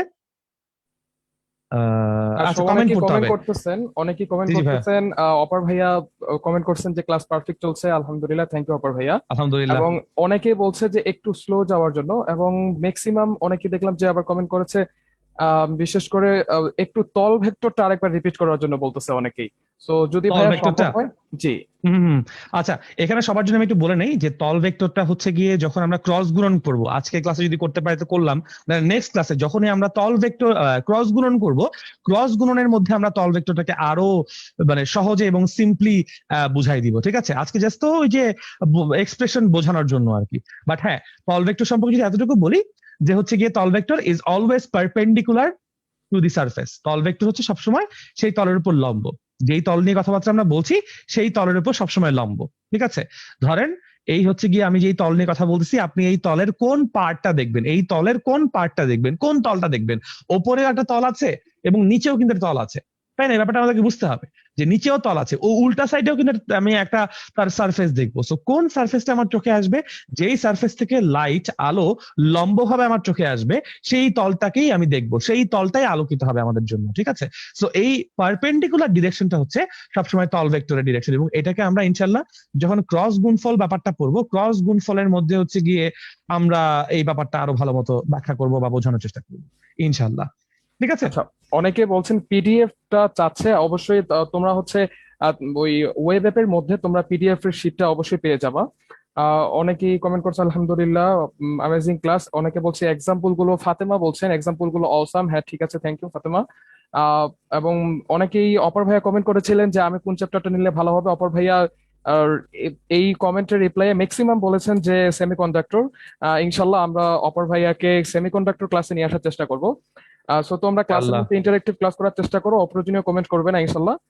আর ক্লাস কেমন হচ্ছে কমেন্ট করে জানাও। যদি কোনো ধরনের ফিডব্যাক থাকে অবশ্যই, প্রশ্ন করার থাকলে অবশ্যই তোমরা কমেন্ট সেকশনে জানাও। আর যদি কোনো ধরনের ফিডব্যাকের প্রয়োজন হয়, কোনো ধরনের অভিযোগ বা স্পেসিফিক কোনো প্রশ্ন যেটা কর্তৃপক্ষের নজরে আসা খুবই জরুরি, এরকম যদি হয় তাহলে তোমাদের অভিযোগের জন্য আলাদা একটা ফর্ম দেওয়া আছে, তোমরা সেই ফর্মের মধ্যে গিয়ে অভিযোগ বা তোমাদের যে কোনো ইনকোয়ারি তোমরা করতে পারবা। আর যদি কোনো প্রশ্ন থাকে অবশ্যই। না, আপাতত আর কোনো প্রশ্ন নেই। চমৎকার সবাই বলছে চমৎকার। নিউট্রনিয়ান মেকানিক্স, সবাই সবকিছু ভালো আছে, এক্সট্রাঅর্ডিনারি ক্লাস, থ্যাংক ইউ। আচ্ছা ঠিক সবাইকে অনেক আছে। ধন্যবাদ। আমি চেষ্টা হ্যাঁ। করছি আসলে সবার জন্য একটা এক্সট্রা অর্ডিনারি ফিলিংস নিয়ে আসার জন্য, কারণ মানে শুধুমাত্র পড়ালাম কিন্তু হচ্ছে গিয়ে ওই ফিলিংসটা ওরকম সবার আসলো না, এটাও আমি আসলে চাচ্ছি না। সবাই একটু মজা করুক, বুঝুক জিনিসপত্রগুলো, এবং বাকি যে জিনিসপত্রগুলো আছে ওগুলো তো আলটিমেটলি আমরা ফিগার আউট করে ফেলতেই পারবো, তাই তো? আচ্ছা। আচ্ছা, মাহিনুর হ্যাঁ হ্যাঁ। রহমান কমেন্ট করেছেন টাকা উসুল, what a class, both physics chemistry. ঠিক আছে, থ্যাংক ইউ। অবশ্যই টাকা উসুল কেন, অনেক কিছুই হবে। জাস্ট ইনশাল্লাহ ওয়েট ইনশাল্লাহ। এন্ড সি। এটাই। অ্যান্ড অসাম ক্লাস সেমিকন্ডাক্টর অপর ভাইয়াকে নিতে বলেছেন। Awesome class, great class. ঠিক আছে, থ্যাংক ইউ। তোমরা ক্লাস করতে থাকো, এখানে কমেন্ট করলে হবে না, ক্লাসে মনোযোগ দিতে হবে। এটাই ক্লাসে আমি মনোযোগ শুরুতে এই দিয়ে। কথাটা বলেছিলাম সবাইকে যে ভাইয়া আপনারা যত কমেন্ট করতেছেন, দেখেন আমাকেও কমেন্ট পড়তে হবে, জুবাইর ভাইয়াকে কমেন্ট পড়তে হবে, আবার বাকিরা যারা যারা ক্লাস দেখছেন এই মুহূর্তে 4.9K ভিউয়ার্স, এই সবাই কিন্তু কমেন্ট পড়তেছে। এমন না যে আপনি একটা কমেন্ট করছেন শুধুমাত্র আমরাই পড়তেছি, সবাই পড়তেছে। তো আমার কথা হচ্ছে যে যারা যারা আসলে কমেন্ট পড়তেছেন তারা আমার ক্লাসটা কিন্তু ওই মোমেন্টে করতে পারতেছে না। আমি একটা কথা বলে গেছি, সেই কথাটা কিন্তু বাইপাস হয়ে যাচ্ছে। সো যারা যারা হচ্ছে গিয়ে অপ্রয়োজনীয় কথাবার্তা কমেন্ট করছেন, এই জিনিসটা একটু চিন্তা করে দেখেন যে আপনার একটা কমেন্টের জন্য হয়তোবা কারো 10 সেকেন্ড 5 সেকেন্ডের জন্য অ্যাটেনশন ব্রেক হচ্ছে। We don't want that, because every action has an equal and opposite reaction. আমার জন্য যদি কারো কোনো ক্ষতি হয়, সো আল্লাহ মাফ করুক, মানে ওই যে কার্মা বলে একটা ব্যাপার আছে, ঠিক আছে? সো আমি সবার জন্য ব্যাপারটা বলছি যে একটু নিজেদেরকে সংযত করি, একটু নিজেদেরকে সংযত করি। ঠিক আছে, সো যদি প্রশ্ন থাকে অবশ্যই প্রশ্ন করবেন, অবশ্যই প্রশ্ন করবেন। ঠিক আছে, কিন্তু স্টিল আমি হচ্ছে গিয়ে আপনাদের কাছে রিকোয়েস্ট করে বলবো অপ্রয়োজনীয় কথাবার্তা গুলো প্লিজ একটু হচ্ছে গিয়ে জিনিসপত্রগুলোকে অ্যাভয়েড করে আসি। ঠিক আছে, আর আমরা হচ্ছে গিয়ে ক্লাসের মধ্যে অ্যাটেন্টিভ থাকি। আমার কোন কথাটা আপনি বুঝতে পারতেছেন না বা আমার কথাগুলো আসলে খাতায় তুলতে পারতেছেন কিনা, কারণ দেখেন আমি এখানে অনেকগুলা কথা কিন্তু মুখে বলে ফেলছি তল ভেক্টর বোঝানোর সময়, আমি কিন্তু লিখি নাই। হ্যাঁ, সো ওই কথাগুলো কিন্তু আপনার জন্য ইম্পর্টেন্ট, এগুলো কিন্তু আপনাকে লিখতে হবে। আপনি না হলে ক্লাস করার পর অনেকে হয়তো চিন্তা করছেন যে না ক্লাস রেকর্ডেড থেকে যাবে, পরে দেখে বুঝে নিব, ওই দেখাটা কিন্তু আসলে হয় না। সো যতক্ষণ পর্যন্ত আপনি ক্লাসে অ্যাক্টিভ আছেন, আমি যা যা বলতেছি, আমি মুখ থেকে যা যা বের করতেছি লিখে ফেলেন না। কষ্ট নাই তো, আমি শুরুতে বলছিলাম খাতা কলম এবং ক্যালকুলেটর নিয়ে বসে লিখে ফেলেন। ঠিক আছে, আপনার ভাল লাগবে, বিশ্বাস করেন। যখন ক্লাস শেষ করার পর আপনি হচ্ছে গিয়ে এই করতেছেন, আপনার ভাল লাগবে যে আচ্ছা আজকে অনেক কিছু করছি, অনেক কিছু পড়ছি, the amount of writings you have, আপনার ভাল লাগবে। দ্যাটস ওয়াই বলতেছি, এগুলো অনেকগুলো ব্যাপারে আমরা অনেকদিন ধরে ক্লাস নিচ্ছি, পড়াচ্ছি। আমি যদি এখন সবগুলো জিনিস এক্সপ্লেন করতে যাই যে কেন কোন কথাটা বলতেছি, তাহলে আমার ক্লাস নেওয়া হবে না। অলরেডি অনেকে বলতেছেন যে ওনাদের কনসেন্ট্রেশন ব্রেক হচ্ছে। আমি তো এই ফিলিংসটা ভাইয়াদেরকে দিতে চাচ্ছি না। আপনি যেরকম হচ্ছে গিয়ে কোর্সটা একটা নির্দিষ্ট টাকায় পারচেজ করেছেন, যেই ভাইয়া এখন মানে কন্টিনিউয়াস ক্লাস চাচ্ছেন, উনিও কিন্তু আমাকে সেম টাকাই দিচ্ছেন। তো আমি কিন্তু তার হকটা আসলে নষ্ট করছি। আমি এটা করতে যাচ্ছি না, যে আপনাদের জন্য কোনো কারণে ব্রেক হয়েছে এবং অন্য কেউ সেটা ক্ষতিগ্রস্ত হচ্ছে। I do not really want that. প্রশ্ন করেন, কোনো সমস্যা নাই, যতগুলো রিলেভেন্ট প্রশ্ন আছে প্রশ্ন করেন, কিন্তু ভাইয়ারা প্লিজ অপ্রয়োজনীয় কথাবার্তাগুলো একটু কম বলি। ঠিক আছে? আচ্ছা ঠিক আছে, চলেন আমরা হচ্ছে গিয়ে এখন আবার করি। ভাইয়া, নাল ভেক্টরের কোনো সুনির্দিষ্ট দিক নেই, সুনির্দিষ্ট দিক নেই। তার কারণ কি? তার কারণ হচ্ছে আমি ওই সিচুয়েশন বা ওই সিনারিওর উপর ডিপেন্ড করবে যে নাল ভেক্টর বা শূন্য ভেক্টর কোন দিক থেকে আসছে বা কোন দিকে যাবে আলটিমেটলি। যেমন আমি একটা এক্সাম্পল দিই, যে এখানে আপনি ধরেন এখন বসছেন, আপনি চেয়ারের উপর বসে আছেন, বিছানার উপর বসে আছেন, বেঞ্চের উপর বসে আছেন, সোফায় বসে আছেন। আপনি যখন বসছেন, আপনার পুরো ওজনটা আগে তলের উপর বা সোফার উপর কাজ করেছে। তো আপনার ওজনটা ছিল নিম্নমুখী। এরপরে সোফা আপনাকে কি করেছে? একটা ঊর্ধ্বমুখী বিপরীত প্রতিক্রিয়া দিয়েছে। তারপরে আপনার এই ভেক্টরটা, মানে এই ভেক্টর সমষ্টি ওপরে এবং নিচের ভেক্টর সমষ্টি শূন্য হয়েছে, তাই না? তো এখানে যদি আমি বলি যে এই নাল ভেক্টরের ডিরেকশন কোনটা, এই নাল ভেক্টরের ডিরেকশনটা উপরের দিকে, কারণ আগে ক্রিয়াবল কাজ করছে, নিচের দিকে আগে এমজি ক্রিয়াবল কাজ করছে, এরপরে ঊর্ধ্বমুখী প্রতিক্রিয়া বল আসছে, সেই ক্রিয়াবলকে দ্বিতীয় ঊর্ধ্বমুখী ক্রিয়াবল এসে হচ্ছে নাকচ করেছে। তো আমরা কি বলতে পারি, ফার্স্ট নিচের দিকে একটা ফোর্স আসছে, সেই নিচের দিকের ফোর্সটাকে আমরা উপরের দিকে হচ্ছে গিয়ে বিপরীত প্রতিক্রিয়া বা অভিলম্বিক প্রতিক্রিয়া দ্বারা নাকচ করেছি, তারপর শূন্য হয়েছে। তাহলে শূন্য হওয়ার আগ মুহূর্তে কিভাবে এসেছে? ব্যাপারটা এরকম। আমি জানি না আপনারা অ্যামিবা পড়েছেন কিনা। অ্যামিবার ক্ষণপদ সৃষ্টির মাধ্যমে চলনের একটা ব্যাপার আছে বায়োলজিতে। হ্যাঁ, তো অ্যামিবা কখন কোন দিকে মুভমেন্ট করে ডিপেন্ড করে তার ক্ষণপদের উপর। ক্ষণপদ যেদিকে যাচ্ছে সেই দিকে তার মুভমেন্টের ডিরেকশন ধরা হয়। নাল ভেক্টরের ব্যাপারটা অনেকটা এরকম চিন্তা করে নিতে পারেন, যে অ্যামিবার মতো কোনো নির্দিষ্ট দিক নাই, কোন দিকে যাচ্ছে, যেদিকে ঘনপথ সৃষ্টি হবে সেদিকেই যাবে। তার মানে কি, যেই দিক থেকে মানে বল এসে বা বেগ এসে ব্যাপারটাকে শূন্য করেছে, সেই দিকেই তার নাল ভেক্টর হবে। নাল ভেক্টরের আগের মুহূর্তে ভেক্টরটা যেদিকে যাচ্ছিল সেই দিকে নাল ভেক্টরের ডিরেকশন হবে, এভাবে আমরা বলতে পারি। ঠিক আছে? আচ্ছা, চমৎকার।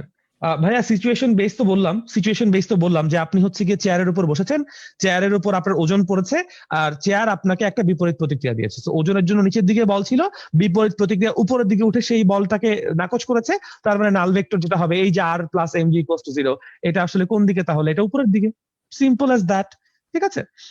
আচ্ছা, চমৎকার। তাহলে হচ্ছে গিয়ে পরবর্তীতে আমরা চলে যাই। হাইড্রাতে তো ক্ষণপথ সৃষ্টি হয় না ভাইয়া। কে জানি আমাকে হাইড্রার কথা বলেছেন, হাইড্রাতে ক্ষণপথ সৃষ্টি হয় না। আচ্ছা যাই হোক, সঠিক আচ্ছা, ভেক্টর কি জিনিস? একজন জি প্রশ্ন ভাইয়া। করছেন যে জান্নাতুল ফেরদৌস, জান্নাতুল মামা প্রমি দিক না থাকলে নাল ভেক্টরকে ভেক্টর কেন বলবো? দিক না থাকলে নাল ভেক্টরকে ভেক্টর কেন বলবো? চমৎকার প্রশ্ন ভাইয়া। তার কারণ হচ্ছে এটা একটা ভেক্টর লব্ধি। দুটো বলের, দুটো বেগের লব্ধি শূন্য। তো দুটো ভেক্টর রাশির লব্ধি অবশ্যই একটা ভেক্টর রাশি হবে। দুটো ভেক্টর রাশি যোগ করে একটা ভেক্টর রাশি পাওয়া যায়, দুটো ভেক্টর রাশি বিয়োগ করেও একটা ভেক্টর রাশি পাওয়া যায়। সেটা কখনো স্কেলার রাশি বলা যাবে না। আমরা কখনোই বলা হয় নাই নাল ভেক্টরের কোনো দিক নাই। বলা হয়েছে নাল ভেক্টরের দিক অবশ্যই আছে। ফার্স্ট অফ অল, নাল ভেক্টরের দিক অবশ্যই আছে। বলা হয়েছে সুনির্দিষ্ট দিক নাই, সুনির্দিষ্ট দিক নেই। তার কারণ কি? তার কারণ হচ্ছে সিচুয়েশনের উপর ডিপেন্ড করছে ভাইয়া, সিনারিওর উপর ডিপেন্ড করছে যে কিভাবে আসলে সে শূন্য হয়েছে। দেখতে হবে আমাদেরকে যে মাইনাস থেকে জিরোতে এসেছে না প্লাস থেকে জিরোতে এসেছে, মানে ধনাত্মক দিক থেকে শূন্যতে এসেছে না ঋণাত্মক দিক থেকে শূন্যতে এসেছে। যেই দিক থেকে সে শূন্যতে আসবে সেটাই তার ডিরেকশন। ধরো কোন একটা বল পজিটিভ দিকে আছে, তারপর সেটাকে আমি নেগেটিভ দিকে নিয়ে আসছি, তারপর জিরো করছি, তাহলে নেগেটিভ দিকে ওই জিরোটা। এই যে একটু আগে সেটাই আমি উদাহরণ দিচ্ছিলাম এখানে। ঠিক আছে? তো এই কথাটা খুবই খুবই ভুল যে শূন্য ভেক্টরের দিক নাই। বইয়ে বলা হয়েছে শূন্য ভেক্টরের সুনির্দিষ্ট দিক নাই, মানে নির্দিষ্ট দিক নাই। নির্দিষ্ট দিক নাই আর দিক নাই তো ভিন্ন কথা ভাইয়া, দুটোকে এক করে ফেললে হবে না আসলে। ঠিক আছে? আচ্ছা, চলেন পরবর্তী পরবর্তী পরবর্তী টপিকে চলে যাই। সঠিক ভেক্টর, সঠিক ভেক্টর কি? যে ভেক্টরের মান শূন্য না, যে ভেক্টরের মান শূন্য না, তাকে আমি প্রপার ভেক্টর বলবো। ঠিক আছে, প্রপার ভেক্টর বা শূন্য ভেক্টর বলবো। এরপরে কি, এরপর হচ্ছে একক ভেক্টর বা ইউনিট ভেক্টর। একক ভেক্টর খুবই সিম্পল একটা ব্যাপার। যদি আমি চিন্তা করি, আমার কাছে একটা ধারক রেখা এ ভেক্টর আছে, যেই এ ভেক্টরকে আমরা হচ্ছে গিয়ে পি কিউ ধারক রেখার মাধ্যমে প্রকাশ করছি। পি কিউ ধারক রেখার মাধ্যমে আমরা একটা এ ভেক্টরকে প্রকাশ করছি। তাহলে সেই পি কিউ ধারক রেখা সম্পর্ক সম্বলিত যে ভেক্টর রাশিটি আছে, সেই ভেক্টর রাশিটির মান হবে কতটুকু? এ। শুধুমাত্র মান নিয়ে যদি কথা বলি, সেটা হবে এ। এখন যদি আমি সেই ভেক্টর রাশিটিকে তার মান দিয়ে ভাগ করে দেই, তাহলে আমি কি পাবো? এমন একটা ভেক্টর রাশি পাবো যার মান এক। কোন একটা ভেক্টর রাশিকে তার মান দিয়ে ভাগ করে ফেললে আমি এমন একটা ভেক্টর রাশি পাবো যার মান হচ্ছে একক। অর্থাৎ যেই ভেক্টর রাশির মান একক, তাকেই আমি বলবো হচ্ছে একক ভেক্টর বা ইউনিট ভেক্টর। ঠিক আছে, আচ্ছা। এরপরে আমরা হচ্ছে যাব আয়ত একক ভেক্টর বা রেক্টেঙ্গুলার ইউনিট ভেক্টর। আয়ত একক ভেক্টর জিনিসটা হচ্ছে গিয়ে কি, আমরা জানি ত্রিমাত্রিক আয়ত স্থানাঙ্ক ব্যবস্থায় কার্টেসিয়ান তলে আমরা এক্স অক্ষ নিয়ে কাজ করি, আমরা হচ্ছে ওয়াই অক্ষ নিয়ে কাজ করি, এবং আমরা তার পাশাপাশি জেড অক্ষ নিয়ে কাজ করি। আপনারা যদি চিন্তা করেন, আপনাদের যে কম্পিউটার মনিটর আছে বা মোবাইল স্ক্রিন আছে, তার একদম ডান দিকটা এক্স অক্ষ, সোজা উপরের দিকটা ওয়াই অক্ষ, তাহলে স্ক্রিন থেকে বাইরে বা স্ক্রিন থেকে ভেতরের দিকে যে ডিরেকশনটা আছে সেটা হচ্ছে জেড অক্ষ। তাহলে এই এক্স অক্ষ, ওয়াই অক্ষ এবং জেড অক্ষ বরাবর কোনো ভেক্টর রাশিকে প্রকাশ করার জন্য আমরা যে সকল একক ভেক্টরের সাহায্য নেই, সেগুলোকে যথাক্রমে বলা হয় আই। আই ক্যাপ এটা এক্স অক্ষ বরাবর, জে ক্যাপ সেটা ওয়াই অক্ষ বরাবর, এবং কে ক্যাপ সেটা জেড অক্ষ বরাবর। সো এই আই, জে এবং কে, এদেরকে বলা হয় আয়ত একক ভেক্টর। কারণ আই, জে, কে এর মাধ্যমে কোন ভেক্টর রাশিকে প্রকাশ করলে আমরা ত্রিমাত্রিক কাঠামো ব্যবস্থা বা রেফারেন্স ফ্রেমের মধ্যে একটা ভেক্টরকে ভিজুয়ালাইজ করতে পারি। ঠিক আছে, ওকে। একক ভেক্টরের দিক কোন দিকে ভাইয়া? একক ভেক্টরের দিক হচ্ছে যেই দিকে আমাদের তার মাদার ভেক্টরটা ছিল সেই দিকে, এ ভেক্টরের দিকেই হবে। ঠিক আছে, যেহেতু এ ভেক্টরকে দেখেন, এই যে সমীকরণটা আমি আবারও লিখি যদি এখানে, হ্যাঁ, a vector divided by a is equals to আমরা বলছি এ ক্যাপ, তাই না? তো এই সমীকরণের মধ্যে বাম পক্ষে একটাই মাত্র ভেক্টর রাশি আছে, বাম পক্ষে একটাই মাত্র ভেক্টর রাশি আছে। সেই ভেক্টর রাশি কোনটা? সেই ভেক্টর রাশি হচ্ছে আমাদের জন্য, আপনারা বুঝতে পারছেন, এ ভেক্টর। সো এই একক ভেক্টরের ডিরেকশনটা, একক ভেক্টরের ডিরেকশনটা অবশ্যই কার দিকে হবে? এ ভেক্টরের দিকে হবে। এ ভেক্টর যেদিকে আছে সেই দিকে একক ভেক্টর নির্ণয় করেছি আমরা আসলে। ঠিক আছে, আচ্ছা। আরো একটু হচ্ছে গিয়ে স্লো যেতে বলছে, ভাই একক ভেক্টর কিছুই না, একক ভেক্টর হচ্ছে শুধুমাত্র যার মান এক। যার মান এক, সোজা কথা, যেই ভেক্টরের মান এক তাকে একক ভেক্টর বলবো। ওকে, যেই ভেক্টরের মান এক তাকেই আমরা একক ভেক্টর বলবো। এরপর আয়ত একক ভেক্টর কি বলেছি? এক্স অক্ষ, ওয়াই অক্ষ এবং জেড অক্ষ বরাবর যে ভেক্টর গুলো আছে, সেই ভেক্টর গুলোর জন্য আমরা হচ্ছে একক ভেক্টর নিয়ে কথাবার্তা বলছি। ঠিক আছে, এক্স অক্ষ, ওয়াই অক্ষ এবং জেড অক্ষ নিয়ে যে হচ্ছে কি একক ভেক্টর গুলো আছে, সেটাই। আচ্ছা, হ্যাঁ, আই তো এক্স অক্ষ বরাবর নিয়েছি ভাইয়া। এই যে আই এক্স অক্ষ বরাবর, জেড যে হচ্ছে ওয়াই অক্ষ বরাবর, এবং কে হচ্ছে জেড অক্ষ বরাবর। এখানে তো কোনো কনফিউশন নাই। ওকে, ঠিক আছে। একজন ভাইয়া বলছেন এরকম ক্লাস আশা করেন নাই, তাহলে হচ্ছে গিয়ে কিরকম ক্লাস আশা করছিলেন আমি আসলে জানি না। এনিওয়েজ, অবস্থান ভেক্টর নিয়ে যদি কথাবার্তা বলি, পজিশন ভেক্টর, ঘটনা হচ্ছে আমরা যেই ভেক্টরের মাধ্যমে কোনো বস্তুর অবস্থান বোঝাবো, আবারও বলছি, যেই ভেক্টরের মাধ্যমে কোনো বস্তুর অবস্থান বোঝাবো। আপনারা সবাই আশা করি প্রসঙ্গ কাঠামো বা রেফারেন্স ফ্রেমের সাথে পরিচিত, তাই না? রেফারেন্স ফ্রেম কাকে বলে? যেই ফ্রেমের মাধ্যমে বা যেই কাঠামোর মাধ্যমে আমরা কোনো একটা ঘটনা বর্ণনা করব, পরিমাপ করব, সেই কাঠামোকে আমরা বলি রেফারেন্স ফ্রেম। একটা সিম্পল এক্সাম্পল দেই, আপনারা সবাই গ্রাফ আঁকছেন না ভাইয়া? আমি শিওর আপনারা সবাই গ্রাফ আঁকছেন। তো সেই গ্রাফের মধ্যে আমরা হচ্ছে কি এক্স অক্ষ এবং ওয়াই অক্ষ নিয়েছি, তাই না? গ্রাফের মধ্যে আমরা হচ্ছে এক্স অক্ষ এবং ওয়াই অক্ষ নিয়েছি। সো এই হচ্ছে এক্স আর এই হচ্ছে ওয়াই অক্ষ। তো এই এক্স অক্ষ এবং ওয়াই অক্ষ মিলে যে এক্স ওয়াই সমতল ক্রিয়েট করেছে, এক্স ওয়াই সমতল বানিয়েছে, সেই এক্স ওয়াই সমতলটাই হচ্ছে আমাদের জন্য রেফারেন্স ফ্রেম বা প্রসঙ্গ কাঠামো। এবং সেই প্রসঙ্গ কাঠামোর প্রসঙ্গ বিন্দু কোনটা? যেখানে এই দুটো অক্ষ পরস্পরকে ছেদ করেছে, 0 0, সেটাই হচ্ছে আমাদের জন্য প্রসঙ্গ বিন্দু। এখন আমি যদি বলি যে এই কাঠামোতে একটা বিন্দু আছে, এ বিন্দু, তো এই এ বিন্দুকে আমি এই প্রসঙ্গ কাঠামোর রেসপেক্টে কিভাবে প্রকাশ করব? বলবো সেটা হচ্ছে ও এ ভেক্টর অবস্থানে আছে। আমি আবারও বলছি, এ বিন্দু যে একটা আছে, এই এক্স ওয়াই তলের মধ্যে এ বিন্দু আছে, সেই এ বিন্দুকে আমি কিভাবে বর্ণনা করব সবার কাছে? আমি বলবো যে ও এ অবস্থানে, ও এ অবস্থানে একটা বিন্দু আছে।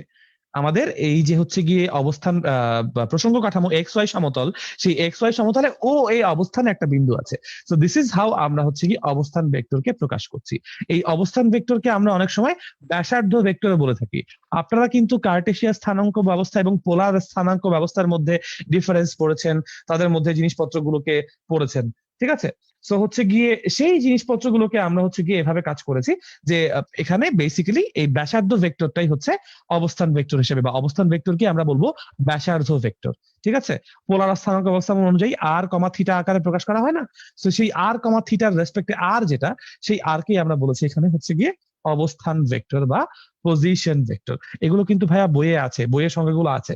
এই সংজ্ঞাগুলো হচ্ছে গিয়ে একটু ইয়ে করবেন, বই থেকে পড়ে নিবেন, ঠিক আছে? আচ্ছা, এবার চলে যাবো আমরা সরণ ভেক্টর বা ডিসপ্লেসমেন্ট ভেক্টর। সরণ ভেক্টর কি জিনিস? সরণ ভেক্টর হচ্ছে ভাইয়া, আমরা বলবো সরণ ভেক্টরকে হচ্ছে, ধরেন কোন একটা নির্দিষ্ট মুহূর্তে টি ইকুয়ালস টু জিরোতে, কোন একটা নির্দিষ্ট মুহূর্তে আপনারা ধরেন এ অবস্থানে ছিলেন, ঠিক আছে? এবং কিছুক্ষণ সময় পর আপনারা বি অবস্থানে আসলেন। T is equals to T second সময় আপনারা কোথায় আসলেন? বি অবস্থানে আসলেন। কিছুক্ষণ আগে আপনারা এ অবস্থানে ছিলেন, এখন আপনারা ধরেন বি অবস্থানে আসছেন। তাহলে এ থেকে বি অবস্থানে যে আপনি আসছেন, এটাকে আপনি যখন বর্ণনা করবেন, সেখানে আপনাকে বলতে হবে আপনার এ অবস্থানটা হচ্ছে আদি অবস্থান, এ অবস্থানটা হচ্ছে আদি অবস্থান, আর বি অবস্থাটা হচ্ছে আপনার জন্য কি? শেষ অবস্থান। তাহলে সরণকে আমরা কিভাবে সংজ্ঞায়িত করছি? গতিবিদ্যায় সংজ্ঞাটা পড়েছিলাম যে কোন বস্তুর মধ্যে বা নির্দিষ্ট দিকে তার অতিক্রান্ত নির্দিষ্ট দিকে অবস্থানের পরিবর্তনকে আমরা বলি সরণ। তাহলে এই অবস্থানের পরিবর্তন, এস কে আমরা কি বলবো? নির্দিষ্ট দিকে অবস্থানের পরিবর্তন, নির্দিষ্ট দিকে অবস্থানের পরিবর্তন, নির্দিষ্ট দিকে অবস্থানের পরিবর্তন, উইচ ইজ আমি কি বলবো? শেষ অবস্থান বিয়োগ আদি অবস্থান, শেষ অবস্থান বিয়োগ আদি অবস্থান। এটাই হচ্ছে ভাইয়া সরণ ভেক্টর, ঠিক আছে? শেষ অবস্থান এবং আদি অবস্থানের মধ্যবর্তী লম্ব দূরত্ব, শেষ অবস্থান এবং আদি অবস্থানের মধ্যবর্তী লম্ব দূরত্ব, সেটা হচ্ছে আমাদের সরণ ভেক্টরের মান। আর সরণ ভেক্টরের দিকটা কোন দিকে হবে? আদি অবস্থান থেকে শেষ অবস্থানের দিকে। আপনি বাসা থেকে মুদির দোকানে গেছেন, তাহলে আপনার জন্য সরণ কতটুকু হয়েছে? আপনার বাসা থেকে মুদির দোকানের লম্ব দূরত্ব, আর কোথায় কোথায় গেছেন? বাসা থেকে মুদির দোকানে গেছেন, ঠিক আছে? আচ্ছা, এটাই হচ্ছে আমাদের জন্য সরণ ভেক্টর। ভাইয়া, সংজ্ঞাগুলো বইয়ে আছে, আপনারা হচ্ছে গিয়ে বই থেকে সংজ্ঞাগুলো কিন্তু দেখে নিতে পারবেন চাইলে, ঠিক আছে? কিন্তু হচ্ছে গিয়ে আমি যদি এখন আপনাদেরকে সবকিছু এত ডিটেলস এর সংজ্ঞা সহ বলতে যাই, আপনাদেরকে মাথায় রাখতে হবে এটা কিন্তু ভাইয়া ফুল একাডেমিক কোর্স আমরা করছি না, এটা আমরা ক্র্যাশ কোর্স করছি। এবং আপনাদেরকে এটাও মাথায় রাখতে হবে আমাদের হাতে মাত্র 5 মাস আছে, 5 মাস পরে আমাদের পরীক্ষা আছে। আমরা আপনাদেরকে পড়ানোর চেষ্টা করছি। আপনারা যদি হচ্ছে গিয়ে আরো স্লো চান, সেক্ষেত্রে আমাদের জন্য খুব কষ্টকর হয়ে যাবে, আমরা সিলেবাস শেষ করতে পারবো না। তো আপনারা যতটুকু সময় নিয়ে কমেন্ট করছেন আরো স্লো যান, আরো স্লো যান, হাজার হাজার কমেন্ট দেখতে পাচ্ছি, এইটুকু সময়ে আপনারা একটু ক্লাসে এঙ্গেজ থাকেন, ক্লাসে বোঝার চেষ্টা করেন। বা আপনারা হয়তো জানতেন যে আজকে ভেক্টর পড়াবো আমি, তাই না জোবাইর? ওদেরকে ইয়ে দেওয়া হয়েছিল না, রুটিন দিয়ে দেওয়া হয়েছিল না জি জোবাইর ভাইয়া? জি তো ওরা, আপনারা কিন্তু চাইলে বইটা বাসা থেকে একটু পড়ে আসতে পারতেন, যে ঠিক আছে ভাইয়া যেহেতু আজকে বলেছে যে ভেক্টর চ্যাপ্টারটা পড়ানো হবে, তো আপনারা কিন্তু সেটা পড়াতে পারতেন। প্রোঅ্যাক্টিভনেস দেখাতে হবে ভাইয়া। মানে আমরা তো পরীক্ষা দিব না আপনাদের জন্য, আমরা তো আপনাদেরকে পরীক্ষার প্রশ্ন গিলাই দিব না, এটা কখনোই সম্ভব না। আমরা আপনাদেরকে রাস্তা দেখাই দিব যে এই রাস্তা দিয়ে যান। এখন সেই রাস্তা দিয়ে যাওয়ার সময় যদি আপনারা আমাদেরকে বাধা দেন এভাবে বারবার করে, ভাই এটা খুবই দুঃখজনক, খুবই দুঃখজনক, ঠিক আছে? সো এরপর থেকে রিকোয়েস্ট করবো, আজকে যেহেতু প্রথম ক্লাস, কোনো সমস্যা নাই, আমার আগামীকালকেই আবার পদার্থবিজ্ঞান ক্লাস আছে। আগামীকালকে ক্লাসে আসার আগে অবশ্যই অবশ্যই কালকে ক্লাসে যা পড়ানো হবে সেইটা রুটিন দেখে অতটুকু পর্যন্ত অবশ্যই একটু পড়ে আসবেন। যেই চ্যাপ্টারটার নাম উল্লেখ থাকবে সেই চ্যাপ্টারটা একবার হলেও রিডিং দিয়ে আসবেন প্লিজ, এটা আমি আপনাদেরকে রিকোয়েস্ট করে বলছি। আদারওয়াইজ ভাইয়া, আমরা যে একটা টার্গেট নিয়েছি আপনাদেরকে এইচএসসি পরীক্ষায় ভালো করাবো, তারপর আপনাদেরকে অ্যাডমিশন টেস্টে ভালো করাবো, সেটা আমরা ফুলফিল করতে পারবো না, ঠিক আছে? আপনাদেরকে আমাদেরকে অবশ্যই সহযোগিতা করতে হবে এখানে, because it's a two way road. Teacher একা কিছু করতে পারে না যদি স্টুডেন্টরা তার কথা না শুনে।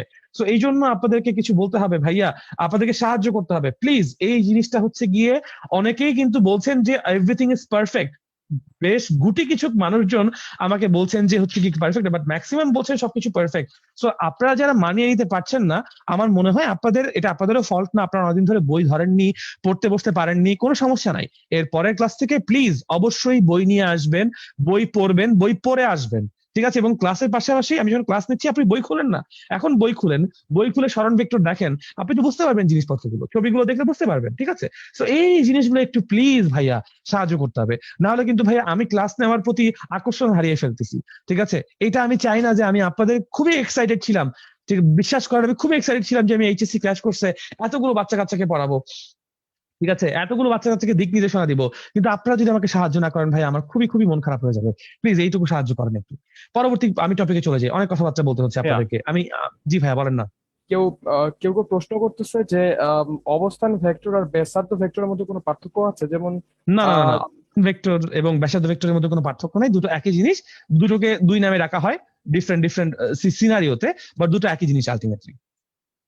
আচ্ছা, অনেকে বলতেছেন যে পিডিএফটা গ্রুপে দিলে ভালো হয়। আসলে গ্রুপে দেওয়ার থেকে আপনাদের যে ওয়েব অ্যাপে যে অ্যাক্সেসটা দেওয়া হয়েছে সেখানে লেকচার শিট নামে একটা অপশন আছে, সেই লেকচার শিটে গেলেই এইটার পিডিএফটা পেয়ে যাবেন। এক্স্যাক্টলি ভাইয়া, ওই যে বলেছিলাম শুরুতে ক্লাসে, আমাদের যে টেকনোলজির সাথে আমাদেরকে কিন্তু খাপ খাইয়ে চলতে হবে, ঠিক আছে? সো সবকিছু কিন্তু এক জায়গায় ডাম্প করা উচিত না, মানে এটা কিন্তু আমাদের ফাইল ম্যানেজমেন্টের জন্য খারাপ, এবং আপনাদের জন্য এই এই প্র্যাকটিসটা খারাপ, এই প্র্যাকটিসটা উচিত না আপনাদেরও করা, ঠিক আছে? যেখানে যেই ডেজিগনেটেড জায়গাটা আছে, সেই ডেজিগনেটেড জায়গাতে গিয়ে আমরা হচ্ছে গিয়ে জিনিসপত্র এক্সট্রাক্ট করব। তো যেখানে আপনাদের ওয়েব অ্যাপ আছে, সেই ওয়েব অ্যাপের মধ্যে যে জায়গায় লেকচার শিট আছে সেখান থেকে একটু কষ্ট করে নামিয়ে নিন। আর জুবাইর, একটু দেখো তো, অনেকে হয়তো বলছেন যে তারা ওয়েব অ্যাপে অ্যাক্সেস পাচ্ছেন না, ওদের জন্য নিশ্চয়ই কোনো না কোনো একটা এক্সেল বা একটা স্প্রেডশিট আছে না, যেখানে ওরা প্রবলেম সাবমিট করতে পারবে কোনো হ্যাঁ, ঝামেলা হ্যাঁ, হলে। হ্যাঁ, ঠিক হ্যাঁ, আছে, আমি so এই ওই জিনিসটা জিনিসটা একটু দেখা কমিউনিকেট হতো। করে দিও, জি, জি। একটু একটু কমিউনিকেট করে দিও, তাহলে হচ্ছে কি ইনশাল্লাহ খুব ভালো হবে, ঠিক আছে? আচ্ছা, ঠিক আছে। অনেকে আমাকে পরবর্তীতে প্রশ্ন হচ্ছে করছেন ভাইয়া কোন বই ফলো করবো, ভাইয়া সবগুলা বই ফলো করলে খুব ভালো, বাট লিস্ট হচ্ছে গিয়ে দুটো বা তিনটা বই, বাজারের যে কোনো দুটো বা তিনটা বই ফলো করা উচিত আমি মনে করি। হ্যাঁ জুবাইর, কি বলতে গেছিলে বলো না ভাইয়া, আমি সরি তোমাকে অনেকে বলতেছে যে গ্রুপে দেওয়ার জন্য আসলে তোমাদের ফেসবুকটা হচ্ছে অনেক বেশি ডিস্ট্রাকশনের একটা জায়গা, এখানে ডিস্ট্রাক্টেড হওয়ার এটাই পসিবিলিটি অনেক বেশি। এই কারণে তোমাদের জন্য স্পেশালি ওয়েব অ্যাপ বানানো হয়েছে। সো এই ওয়েব অ্যাপ নিয়ে প্রতিনিয়ত নিরন্তর ভাবে একটা টিম কাজ করে যাচ্ছে এই ওয়েব অ্যাপটিকে ডেভেলপ করার জন্য। সো তোমাদের যে কোনো ধরনের প্রবলেম এই ওয়েব অ্যাপ নিয়ে থাকলে অবশ্যই তোমাদের জন্য যে নির্ধারিত ফর্মটি আছে সেখানে তোমরা জানাতে পারো। কিউএনএ আছে, সেখানে তোমরা প্রশ্ন সাবমিট করতে পারো। অবশ্যই ক্লাসে আসার আগে যত কিউএনএ হবে, যত প্রশ্ন সাবমিট করা হবে, তত ভাইয়া আরো বেশি ক্লাস করাতে এনার্জেটিক ফিল করবেন। সো যদি কেউ প্রশ্ন থাকে, সেটা সবচেয়ে ভালো হয় যে ফর্মের মধ্যে প্রশ্নটা সাবমিট করা, তাহলে এক্স্যাক্টলি। সেটি স্পেসিফিকলি আমরা ভাইয়া সেটি অ্যান্সার রেডি করে নিয়ে সেখানে করতে পারবেন। এবং এখানে কিন্তু অনেক হ্যাঁ, অনেক একটা হিউজ কমেন্ট বক্স তৈরি হয়ে গেছে। এখানে কার কমেন্ট কমেন্ট পড়বো, কার কমেন্ট পড়বো না, যেহেতু আমরা মানুষ, আমরা এটা মেশিন না। খুবই, হ্যাঁ হ্যাঁ হ্যাঁ হ্যাঁ, হ্যাঁ, এটাই, কারণ 4,500 মানুষজন দেখতে পাচ্ছে এখন জি, আমাদেরকে। জি, জি। আর মানে ক্লাসেও 5.1 5.2 কে ভিউয়ার ছিল। সো এখন ঘটনা হচ্ছে এতগুলো মানুষজনের তো আসলে ক্লাব যদি কমেন্ট আমরা বাছাই করতে যাই, এখানে এক একজন, এই যে অনেকে বলছেন লেকচার শিট ওপেন হয় না কেন, ভাইয়া এটা বুঝতে হবে, আমি ক্লাস নিচ্ছি, ক্লাস শেষ করব, পিডিএফ বাড়াবো, তারপর ওটা ওয়েব অ্যাপে যাবে। এখনই তো আপনি লেকচার শিট পাবেন না, আপনি এখন কিভাবে লেকচার শিট পাবেন? বিকজ আমি তো সামনের স্লাইড গুলোতে এখন কিছু লিখিই নাই, সমান ভেক্টরে কি আছে লিখি নাই, বিপরীত ভেক্টরে কি আছে লিখি নাই। তো যদি না লিখে আপনি এগুলো কেমনে পাবেন? ব্যাপারটা বুঝতে পারছেন না? তো একটু ধৈর্য ধরেন না, একটু ওয়েট করেন না, একটু ওয়েট করেন, ক্লাসটা শেষ হোক, পেয়ে যাবেন। কন্টিনিউ করতে চাচ্ছি ভাইয়া, আমি তো পড়াইতেই চাচ্ছি সেই শুরু থেকে, কিন্তু আপনাদের এই কমেন্ট ডিস্ট্রাকশনের জন্য পড়াতে পারছি না রে ভাই। আচ্ছা জুবাই ভাই, আপনি বলেন না, কিছু বলা থাকলে বলেন, না আমি শুরু আচ্ছা, করে ঠিক দিব। আছে, আমি কমেন্ট সেকশনটা আমি দেখতেছি, আপনি কন্টিনিউয়াসলি ইয়ে করতে পারেন। আমি যদি কোনো কমেন্ট করার প্রয়োজন হয় আমি আপনাকে নক দিয়ে বলবো, সমস্যা নেই। আপনি ঠিক ক্লাস আছে, না আমি কন্টিনিউ আমি করতে পারেন। আমি এই জন্য মানে আজকে এই প্যারাটা এই জন্য নিলাম, বিকজ আমার পরে আবার সায়ম আসবে ম্যাথ ক্লাস নিতে, ওর ক্লাসে দেখা যাবে এই ছেলে পেলে গুলো সেরকম বিরক্ত করতেছে, আমি এটা চাচ্ছি না, বুঝতে পারছো? তো দিস ইজ জি, আমি সবাইকে, আমি আমার জায়গা থেকে বলে দিলাম যে এত এত স্প্যামিং যদি করো, তাহলে আমরা যারা টিচার আছি আমরা কিন্তু আসলে খুবই প্যারা ফিল করি তখন, ঠিক আছে? সো আমি চাই না অ্যাটলিস্ট সায়েম ভাইয়ের কাছে না হয়, প্লিজ।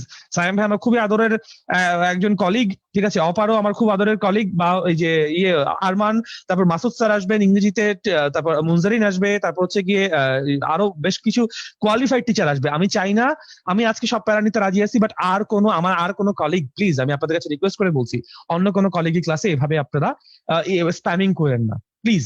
একটু ক্লাসে মনোযোগ দিতে আসেন, এবং একটু পরে ম্যাথ ক্লাস শুরু হওয়ার আগে 10 মিনিট সময় পাইলেও ভাইয়া আজকে যেই জিনিসটা পড়াবেন ম্যাথে সেটা পড়ে আসেন। আমি সবাই এখন যারা যারা ক্লাস করছেন সবাই প্লিজ এই জিনিসটা করেন, প্লিজ আমার কথা শুনেন, আমাদের কথা শুনেন, দেখবেন অনেক চমৎকার একটা রেজাল্ট আসবে। এনিওয়েজ চলেন শুরু করি। এরপরে সমান ভেক্টর, ইকুয়াল ভেক্টর, যদিও এটা আমাদের সিলেবাসে নাই, বাট সমান ভেক্টরের সংজ্ঞা আপনারা দেখছেন, বইয়েও আছে। তিনটা জিনিস, এক হচ্ছে গিয়ে যে ধারক রেখাগুলো আছে সেই ধারক রেখাগুলা ধারক রেখাগুলোর দৈর্ঘ্য সমান হবে, ঠিক আছে, এবং দৈর্ঘ্য সমান, দৈর্ঘ্য সমান। দ্বিতীয়ত বলবো হচ্ছে গিয়ে তাদের যে হচ্ছে গিয়ে কি বলে এটাকে, ধারক রেখাগুলোর দৈর্ঘ্য সমান, তারপর তারা সমান্তরাল ধারক রেখা হবে, সমান্তরাল ধারক রেখা হবে। তৃতীয়ত তৃতীয়ত কি হবে? তৃতীয়ত হবে হচ্ছে গিয়ে একই দিকে হতে হবে, তাহলে সেটাকে আমরা বলবো হচ্ছে গিয়ে সমান ভেক্টর। ওকে, তাহলে আমরা বলবো হচ্ছে গিয়ে সমান ভেক্টর। এরপর হচ্ছে গিয়ে বিপরীত ভেক্টর কি, স্বাধীন ভেক্টর কি, এই জিনিসগুলো আপনারা প্লিজ একটু কষ্ট করে বই থেকে পড়ে নিন। এগুলো আমি আসলে এখন কথা বলতে যাচ্ছি না এগুলো নিয়ে, ঠিক আছে, কারণ এগুলো নিয়ে কথা বলতে, এগুলো খুবই সিম্পল সংজ্ঞা, একবার পড়লেই বুঝতে পারবেন, না পারলে আমাদেরকে কিউ&এ সেকশনে মেনশন করে জানিয়ে দিয়েন, ঠিক আছে, আমি ইনশাল্লাহ এই জিনিসগুলোকে ঠিক করে দিব, ঠিক আছে। সো এরপর হচ্ছে গিয়ে আমরা চলে যাব হচ্ছে গিয়ে ভেক্টর রাশির জ্যামিতিক যোজন, geometrical rules of vector addition নিয়ে। ওকে, আচ্ছা, সো ভেক্টর রাশির জ্যামিতিক যোজন বা geometrical rules of vector addition, এখানে এসটা এক্সট্রা চলে আসছে। সো ফার্স্টে আমরা দেখবো ত্রিভুজ সূত্র বা ট্রায়াঙ্গেল ল নিয়ে। সবাই একটু ফোকাস করেন, আমি ত্রিভুজ সূত্রটা খুবই সিম্পলি আপনাদের জন্য বোঝানোর চেষ্টা করব। চিন্তা করেন, আপনি আপনার বাসার গেট দিয়ে বের হয়েছেন, বের হয়ে আপনি এ বিন্দুতে আছেন। ধরেন আপনি আপনার বাসার গেট দিয়ে বের হয়েছেন, বের হয়ে আপনি এ বিন্দুতে আছেন, এবং এ বিন্দু থেকে আপনি হচ্ছে গিয়ে কি করছেন, ধরেন আপনি বি বিন্দুতে আসছেন, কারণ আপনি দেখছেন আপনার বাসার সামনে যে রাস্তাটা আছে সেই রাস্তাটা এ থেকে বি বিন্দু পর্যন্ত গেছে, আপনি পুরো রাস্তা হেঁটে চলে আসছেন, এবং তারপর আপনি দেখছেন বি বিন্দুতে এসে আপনার বাসার সামনে সেই মেইন রোডটি এরকম একটা নির্দিষ্ট দিকে বাঁক নিয়েছে, এবং বাঁক নেওয়ার পর আপনি দেখলেন সি বিন্দুতে একটা মুদির দোকান আছে, এবং আপনার অ্যাকচুয়াল লক্ষ্য ছিল সেই মুদির দোকানে যাওয়া, মুদির দোকানে পৌঁছা। তো আপনি এ বিন্দু থেকে যাত্রা শুরু করেছেন, তারপর আপনি বি বিন্দুতে এসে টার্ন নিয়ে সি বিন্দুতে গিয়েছেন, this is what you did, ঠিক আছে। আচ্ছা, যদি তাই হয় এখন, তাহলে আপনাকে বুঝতে হবে যে আপনি কিন্তু যাত্রা শুরু করেছিলেন এ বিন্দুতে এবং সি বিন্দুতে এসেছেন একটা নির্দিষ্ট সময় পরে। এখন আপনি দোকানে গিয়ে আপনি বাসায় ফোন দিলেন আপনার মাকে যে আম্মা আমি তো দোকানে আসছি, বাসায় কিছু লাগবে কিনা। তো আম্মাকে জিজ্ঞাসা, আম্মা আপনাকে উত্তর দিল যে তুমি দোকানে কখন গেছো, আমাকে তো বলো নাই। তো আপনার মা কি ইনফরমেশন পেয়েছে, আপনি দোকানে গেছেন, আপনি বাসা থেকে গেছেন কোথায়, দোকানে, আপনি এ থেকে কোথায় গেছেন, সি বিন্দুতে। তাহলে আপনার রেজাল্টেন্টটা কি, এসি, আপনার রেজাল্টেন্টটা হচ্ছে এসি। এটাই ত্রিভুজ সূত্র। একটি ত্রিভুজের দুটি সন্নিহিত বাহু বরাবর, এখানে দুটি সন্নিহিত বাহু কে কে, এ বি এবং বিসি। একটি ত্রিভুজের দুটি সন্নিহিত বাহু বরাবর দুটি একই জাতীয় ভেক্টর রাশিকে, ঠিক আছে, প্রথম কথা হচ্ছে দুটি একই জাতীয় ভেক্টর রাশি থেকে, আমরা কিন্তু ভেক্টর রাশির ধর্ম বা বৈশিষ্ট্য বলে এসেছি, দুটি একই জাতীয় ভেক্টর রাশিকে, ঠিক আছে, দুটি একই জাতীয় ভেক্টর রাশিকে তিন ভাবে প্রকাশ করার কথা বলা হচ্ছে। প্রথমত বলা হচ্ছে মানে, প্রথমত না, দ্বিতীয়ত, দ্বিতীয়ত বলা হচ্ছে মানে, তৃতীয়ত বলা হচ্ছে দিকে, এবং চতুর্থত বলা হচ্ছে ক্রমে। বলা হয়েছে একটি ত্রিভুজের দুটি সন্নিহিত বাহু বরাবর দুটি একই জাতীয় ভেক্টর রাশিকে মানে, দিকে এবং ক্রমে। মান মানে কি, বাহুর দৈর্ঘ্য, দিক মানে কি, আদি থেকে শেষ বিন্দুর দিকে। ক্রম বলতে কি বোঝায়, ক্রম বলতে কি বোঝায়, ক্রমকে আমরা ইংরেজিতে বলি অর্ডার বা সিকোয়েন্স, ঠিক আছে। ক্রম বলতে হচ্ছে কি, আমরা বলতেছি অর্ডার বা সিকোয়েন্স। একজন প্রশ্ন করেছেন টি কি জিনিস, টি হচ্ছে ভাই গতিকাল, গতিকাল, গতিকাল। আচ্ছা যাই হোক, তো ক্রম বা সিকোয়েন্স বা অর্ডার, এই অর্ডার জিনিসটা কি, খেয়াল করে দেখেন। আপনি বাসা থেকে বের হয়েছেন, বের হয়ে আপনি এ বিন্দুতে আছেন, এ বিন্দু থেকে আপনি বি বিন্দুতে না আসা পর্যন্ত আপনি বি থেকে সি তে যেতে পারবেন না। আপনার আগে এ থেকে বি তে আসতে হবে, তারপর আপনি বি থেকে সি তে গিয়ে পৌঁছাবেন, ঠিক আছে, আপনি আগে এ থেকে বি তে আসবেন, তারপর বি থেকে সি তে গিয়ে পৌঁছাবেন। সো এইখানে বি যে বিন্দুটা আছে সেই বি বিন্দুতে একটা ট্রানজিশন দিচ্ছে আপনাকে, আপনাকে বুঝিয়ে দিচ্ছে আপনি কোত্থেকে কোথায় যাবেন, ঠিক আছে, বি বিন্দু আপনাকে বুঝিয়ে দিচ্ছে আপনি কোত্থেকে কোথায় যাবেন। এই জন্য বি বিন্দুকে বলবো আমরা ক্রম নির্দেশক বিন্দু। কি বলবো আমরা এটাকে, ক্রম নির্দেশক বিন্দু। যেই বিন্দুটা ক্রম বুঝাই দিচ্ছে, ক্রম বুঝাই দিচ্ছে, কেমনে ক্রম বুঝাই দিচ্ছে ভাইয়া, যে এ থেকে বি তে আপনি আসছেন, দিস ইজ ওয়াই প্রথম ভেক্টর হচ্ছে এ বি, প্লাস আপনি কোথায় গেছেন, পরে বি থেকে সি তে গেছেন, বিসি। দেখেন প্রথম ভেক্টরের যেটা আদি বিন্দু, আমাদের এখানে প্রথম ভেক্টরের যেটা আদি বিন্দু, সেটাই হচ্ছে গিয়ে দ্বিতীয় ভেক্টরের শীর্ষবিন্দু। প্রথম ভেক্টরের সরি, উল্টা বলতেছি, প্রথম ভেক্টরের জন্য যেটা শীর্ষবিন্দু সেটা আমাদের দ্বিতীয় ভেক্টর এর জন্য আদি বিন্দু। প্রথমটা শেষ হয়েছে, দ্বিতীয়টা শুরু হয়েছে, তাই মিন করতেছেন এখানে। সো এটাই হচ্ছে গিয়ে আমাদের জন্য ক্রম। AB plus BC equals to হচ্ছে আমাদের জন্য বলেছে ভেক্টর এসি, প্রথমটার প্রথম থেকে শেষটার শেষ, প্রথম ভেক্টরের প্রথম থেকে শেষটার শেষ পর্যন্ত আমাদের লব্ধি বা তৃতীয় বাহুটি বিপরীত ক্রমে ভেক্টর রাশির লব্ধির মান এবং দিক প্রকাশ করেন। ঠিক আছে, আমি আবারও বলছি, একটি ত্রিভুজে দুটি সন্নিহিত বাহু বরাবর দুটি একই জাতীয় ভেক্টর রাশিকে মানে, দিকে এবং ক্রমে যদি প্রকাশ করা হয়, তাহলে তৃতীয় বাহুটি বিপরীত ক্রমে তাদের লব্ধির মান এবং দিক প্রকাশ করবে। এবার চলে যাব হচ্ছে গিয়ে আমরা এই ত্রিভুজ সূত্রের যে সমীকরণটা দেখলাম একটু আগে। সমীকরণটা কিরকম দেখলাম আমরা? A B plus BC is equals to হচ্ছে এসি।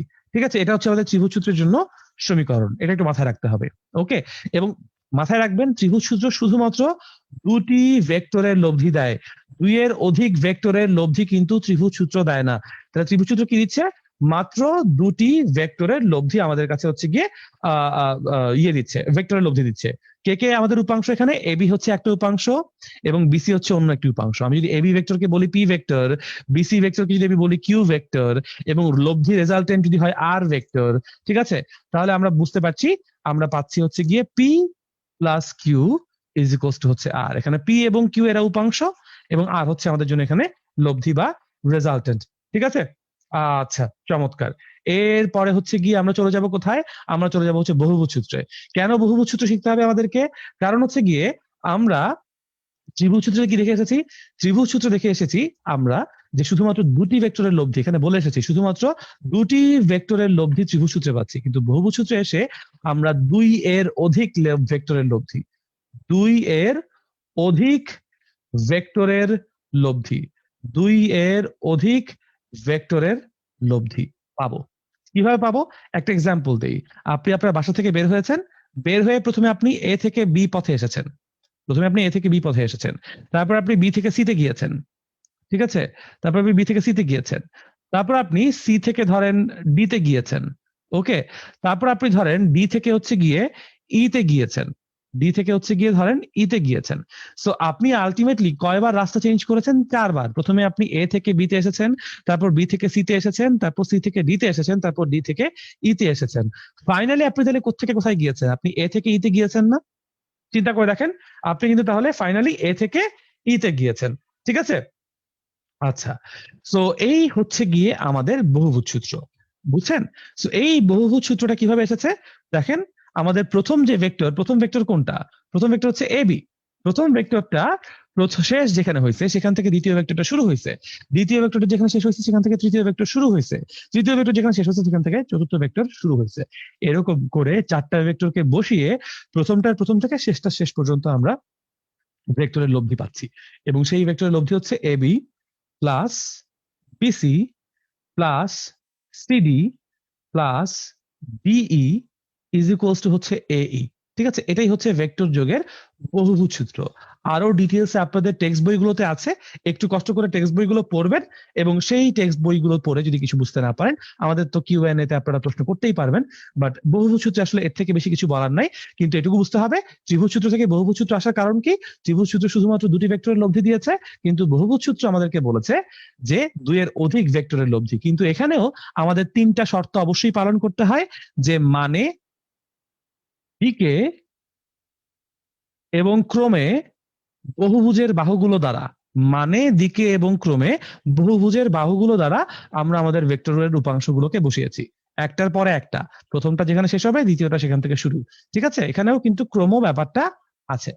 কিন্তু যখন আমরা হচ্ছে গিয়ে বহুভুজ সূত্র নিয়ে এখানে কিছু বলার নাই, কিন্তু যখনই আমরা সামান্তরিক সূত্রে চলে যাচ্ছি, সামান্তরিক সূত্রে গেলে কিন্তু ঘটনাটা একটু ডিফারেন্ট হয়ে যায়। ঠিক আছে, সামান্তরিক সূত্র, ভাইয়া লব্ধি কি? লব্ধি কোথায়? লব্ধি দেখাচ্ছিলাম, এই যে লাল রেখাটা হচ্ছে লব্ধি। আপনি টি ইকুয়ালস টু 0 শুরু করেছেন এ বিন্দু থেকে, এবং আপনি আপনার গতি শেষ করেছেন টি ইকুয়ালস টু টি ই বিন্দুতে। তাহলে লব্ধি হচ্ছে এ থেকে ই পর্যন্ত। This is what the resultant is. Okay, আচ্ছা, এবং আমরা এবার বলছি আমরা হচ্ছে সামান্তরিক সূত্রে চলে গেছি। তো সামান্তরিক সূত্র জিনিসটা কিরকম? সামান্তরিক সূত্রে আমরা কিভাবে ব্যাপারটাকে এক্সপ্লেইন করছি? আসলে সামান্তরিক সূত্র বোঝার জন্য আমরা আগে ত্রিভুজ সূত্রটা ঘুরে আসি।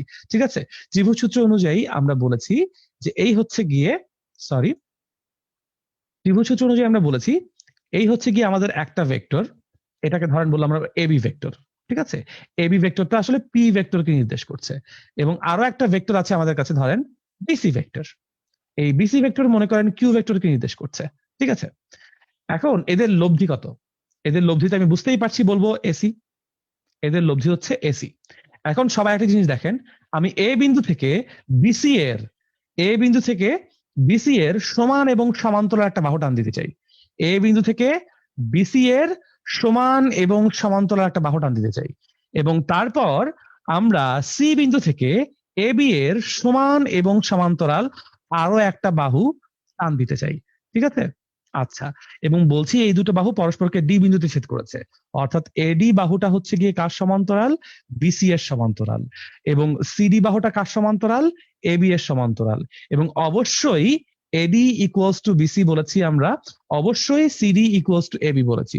সুতরাং সমান ভেক্টরের সংজ্ঞা অনুযায়ী আমি বলতে পারি এডি ভেক্টরটা হচ্ছে গিয়ে আমাদের জন্য কিউ ভেক্টর, এবং বিসি ভেক্টরটা আমাদের জন্য পি ভেক্টর। ঠিক আছে, এখন আপনারা দেখবেন আমাদের কাছে দুটো ত্রিভুজ আছে। বাম পাশে আছে আমাদের নীল ত্রিভুজ এ ডি সি, এবং ডান পাশে আমাদের লাল ত্রিভুজ যেটি আছে প্রথমে আঁকা এ বি সি। তো এবিসি ত্রিভুজের জন্য যদি ত্রিভুজ সূত্র অ্যাপ্লাই করি, আমি বলবো p plus Q equals to হচ্ছে আমাদের জন্য ভেক্টর লব্ধি আর। পি প্লাস কিউ মানে কি? পি প্লাস কিউ মানে হচ্ছে AB plus BC equals to হচ্ছে আমাদের জন্য এসি। ঠিক আছে, আচ্ছা, এরপরে আমরা যদি বলি ত্রিভুজ এডিসি এর জন্য, তাহলে আমরা বলবো AD plus BC equals to হচ্ছে গিয়ে আমাদের জন্য এসি। ঠিক আছে, খেয়াল করে দেখেন ত্রিভুজ এবিসি এর জন্য AB plus BC equals to বলছি আমরা এসি, আর ত্রিভুজ এডিসি এর জন্য বলছি AD plus DC equals to হচ্ছে এসি। ঠিক আছে, সো অর্থাৎ এখন যদি আমরা এটাকে তার ভেক্টর রূপে লিখি, Q plus P is equals to হচ্ছে বেসিক্যালি কতটুকু? আর Q plus P equals to আমরা বলছি হচ্ছে গিয়ে রেজাল্টেন্ট আর। ঠিক আছে, এখন এটাকে 1 নম্বর সমীকরণ দেন, এটাকে 2 নম্বর সমীকরণ দেন। 1 এবং 2 কে নিয়ে যদি আমরা চিন্তা করি, হ্যাঁ, 1 এবং 2 কে নিয়ে যদি চিন্তা করি, আমি কিন্তু বলতে পারি P plus Q is equals to Q plus P. P plus Q equals to কি বলতে পারি আমরা? Q plus P. তার মানে কি? তার মানে ক্রম ইম্পর্টেন্ট না, কোন ভেক্টর আগে এসেছে কোন ভেক্টর পরে এসেছে সেই জিনিসটা কিন্তু হচ্ছে গিয়ে আসলে ইম্পর্টেন্ট না। ওকে, আচ্ছা, সেই জিনিসটাকে যদি আমরা হচ্ছে গিয়ে ইম্পর্টেন্ট না চিন্তা করি, তাহলে আমরা কি বলতে চাচ্ছি? আমরা যদি পুরো সামান্তরিকটা আবার আঁকি, সামান্তরিকটা আঁকলে বুঝতে পারবো যে এই হচ্ছে গিয়ে এ, এই হচ্ছে গিয়ে বি, এই হচ্ছে আমাদের জন্য বিসি ভেক্টর, এই হচ্ছে আমাদের জন্য এডি ভেক্টর, এবং যদি আমরা এটাকে যোগ করে দেই, এই হচ্ছে আমাদের জন্য ডিসি ভেক্টর। সুতরাং তাদের লব্ধি হবে আমাদের মাঝখানে এই এসি। ঠিক আছে, এবং এটা হচ্ছে পি ভেক্টর, এটা হচ্ছে পি ভেক্টর, এটা হচ্ছে কিউ ভেক্টর, এটা হচ্ছে কিউ ভেক্টর, মাঝখানে রেজাল্টেন্ট হচ্ছে আর।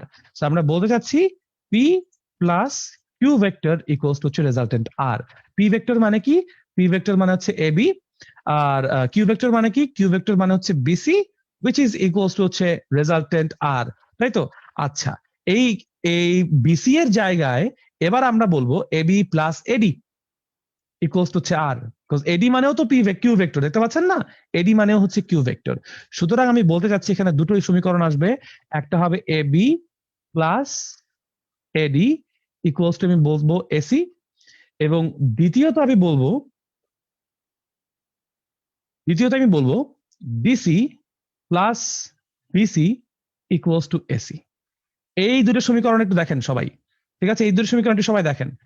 যখন আমি বলতেছি এবি প্লাস এডি, এই হচ্ছে এবি এবং এই হচ্ছে এডি, দুটো ভেক্টরের আদি বিন্দু হচ্ছে এ। পি এবং কিউ দুজনেরই আদি বিন্দু কি? এ। এবং যখন বলছি DC plus BC, DC plus BC, DC plus BC equals to R, তার মানে আমি বলছি শীর্ষবিন্দু হচ্ছে সি। খেয়াল করে দেখেন দুই ক্ষেত্রেই ভেক্টর গুলো একই আদি বিন্দু এবং একই শীর্ষবিন্দু, তাই না? প্রথম ক্ষেত্রে একই আদি বিন্দু, দ্বিতীয় ক্ষেত্রে একই শীর্ষবিন্দু। তার মানে এই ভেক্টর গুলো হচ্ছে একই সময়ে ক্রিয়াশীল। এই ভেক্টর গুলো কি? একই সময়ে ক্রিয়াশীল। যদি কখনো প্রশ্ন আসে একই সময়ে ক্রিয়াশীল ভেক্টর কিভাবে বুঝবো, যেই সকল ভেক্টরের আদি বিন্দুগুলো একত্রে মিলিত অথবা শীর্ষবিন্দুগুলো একত্রে মিলিত তাদেরকে আমরা বলবো হচ্ছে গিয়ে কি একই সময়ে থাকা বা একই সময়ে ক্রিয়াশীল ভেক্টর। সামান্তরিক সূত্রে বলা হয়েছে একটি সামান্তরিকের দুটি সন্নিহিত বাহু বরাবর দুটি একই জাতীয় একই সময়ে ক্রিয়াশীল ভেক্টরকে মানে এবং দিকে প্রকাশ করা হলে তাদের মধ্যবর্তী কর্ণ ভেক্টর দ্বয়ের লব্ধির মান এবং দিক হচ্ছে প্রকাশ করবে। ঠিক আছে, সো এই হচ্ছে কি আমাদের জন্য সম্পূর্ণ সিচুয়েশন। দেখেন এই যে AB plus AD equals to হচ্ছে এসি, অথবা ডিসি প্লাস বিসি, ডিসি একটা পি ভেক্টর, বিসি একটা কিউ ভেক্টর ইকুয়ালস টু হচ্ছে আর এই রেজাল্টেন্ট লব্ধি। ঠিক আছে, এরপরে আপনারা হয়তো বা বইয়ে পড়েছেনই, এখান থেকে আমরা ক্যালকুলেশন করে কিন্তু বলতে পারি যে আমাদের জন্য যে লব্ধির ফর্মুলা হচ্ছে R is equals to root over P square plus Q square plus 2pq cos of alpha. ঠিক আছে, এখন এই আলফা কোনটা কি? আলফাকে বলা হয়েছে পি এবং কিউ এর মধ্যবর্তী কোণ। আলফা হচ্ছে পি এবং কিউ এর মধ্যবর্তী কোণ। পি ভেক্টর এবং কিউ ভেক্টর এর মধ্যবর্তী কোণই হচ্ছে আলফা। পি ভেক্টর এবং কিউ ভেক্টরের মধ্যবর্তী কোণকে আমরা বলছি কি আলফা। এখন আলফাকে আমরা চিত্র দিয়ে কিভাবে চিনবো মধ্যবর্তী কোণ কাকে বলছি?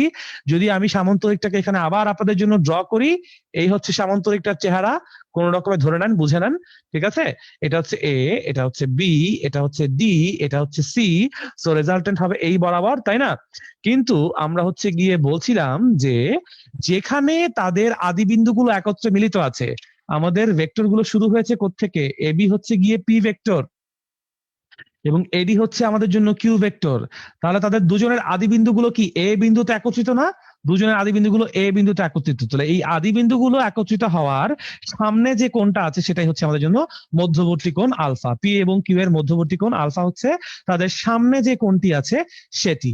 ঠিক আছে, তার সামনে যেখানে আদি বিন্দুগুলো একত্রিত আছে সেই আদি বিন্দুগুলো একত্রিত হওয়ার জন্য আমার যে কোণ আছে সেটাই হচ্ছে আমাদের জন্য আলফা কোণ। ওকে, আচ্ছা, চমৎকার।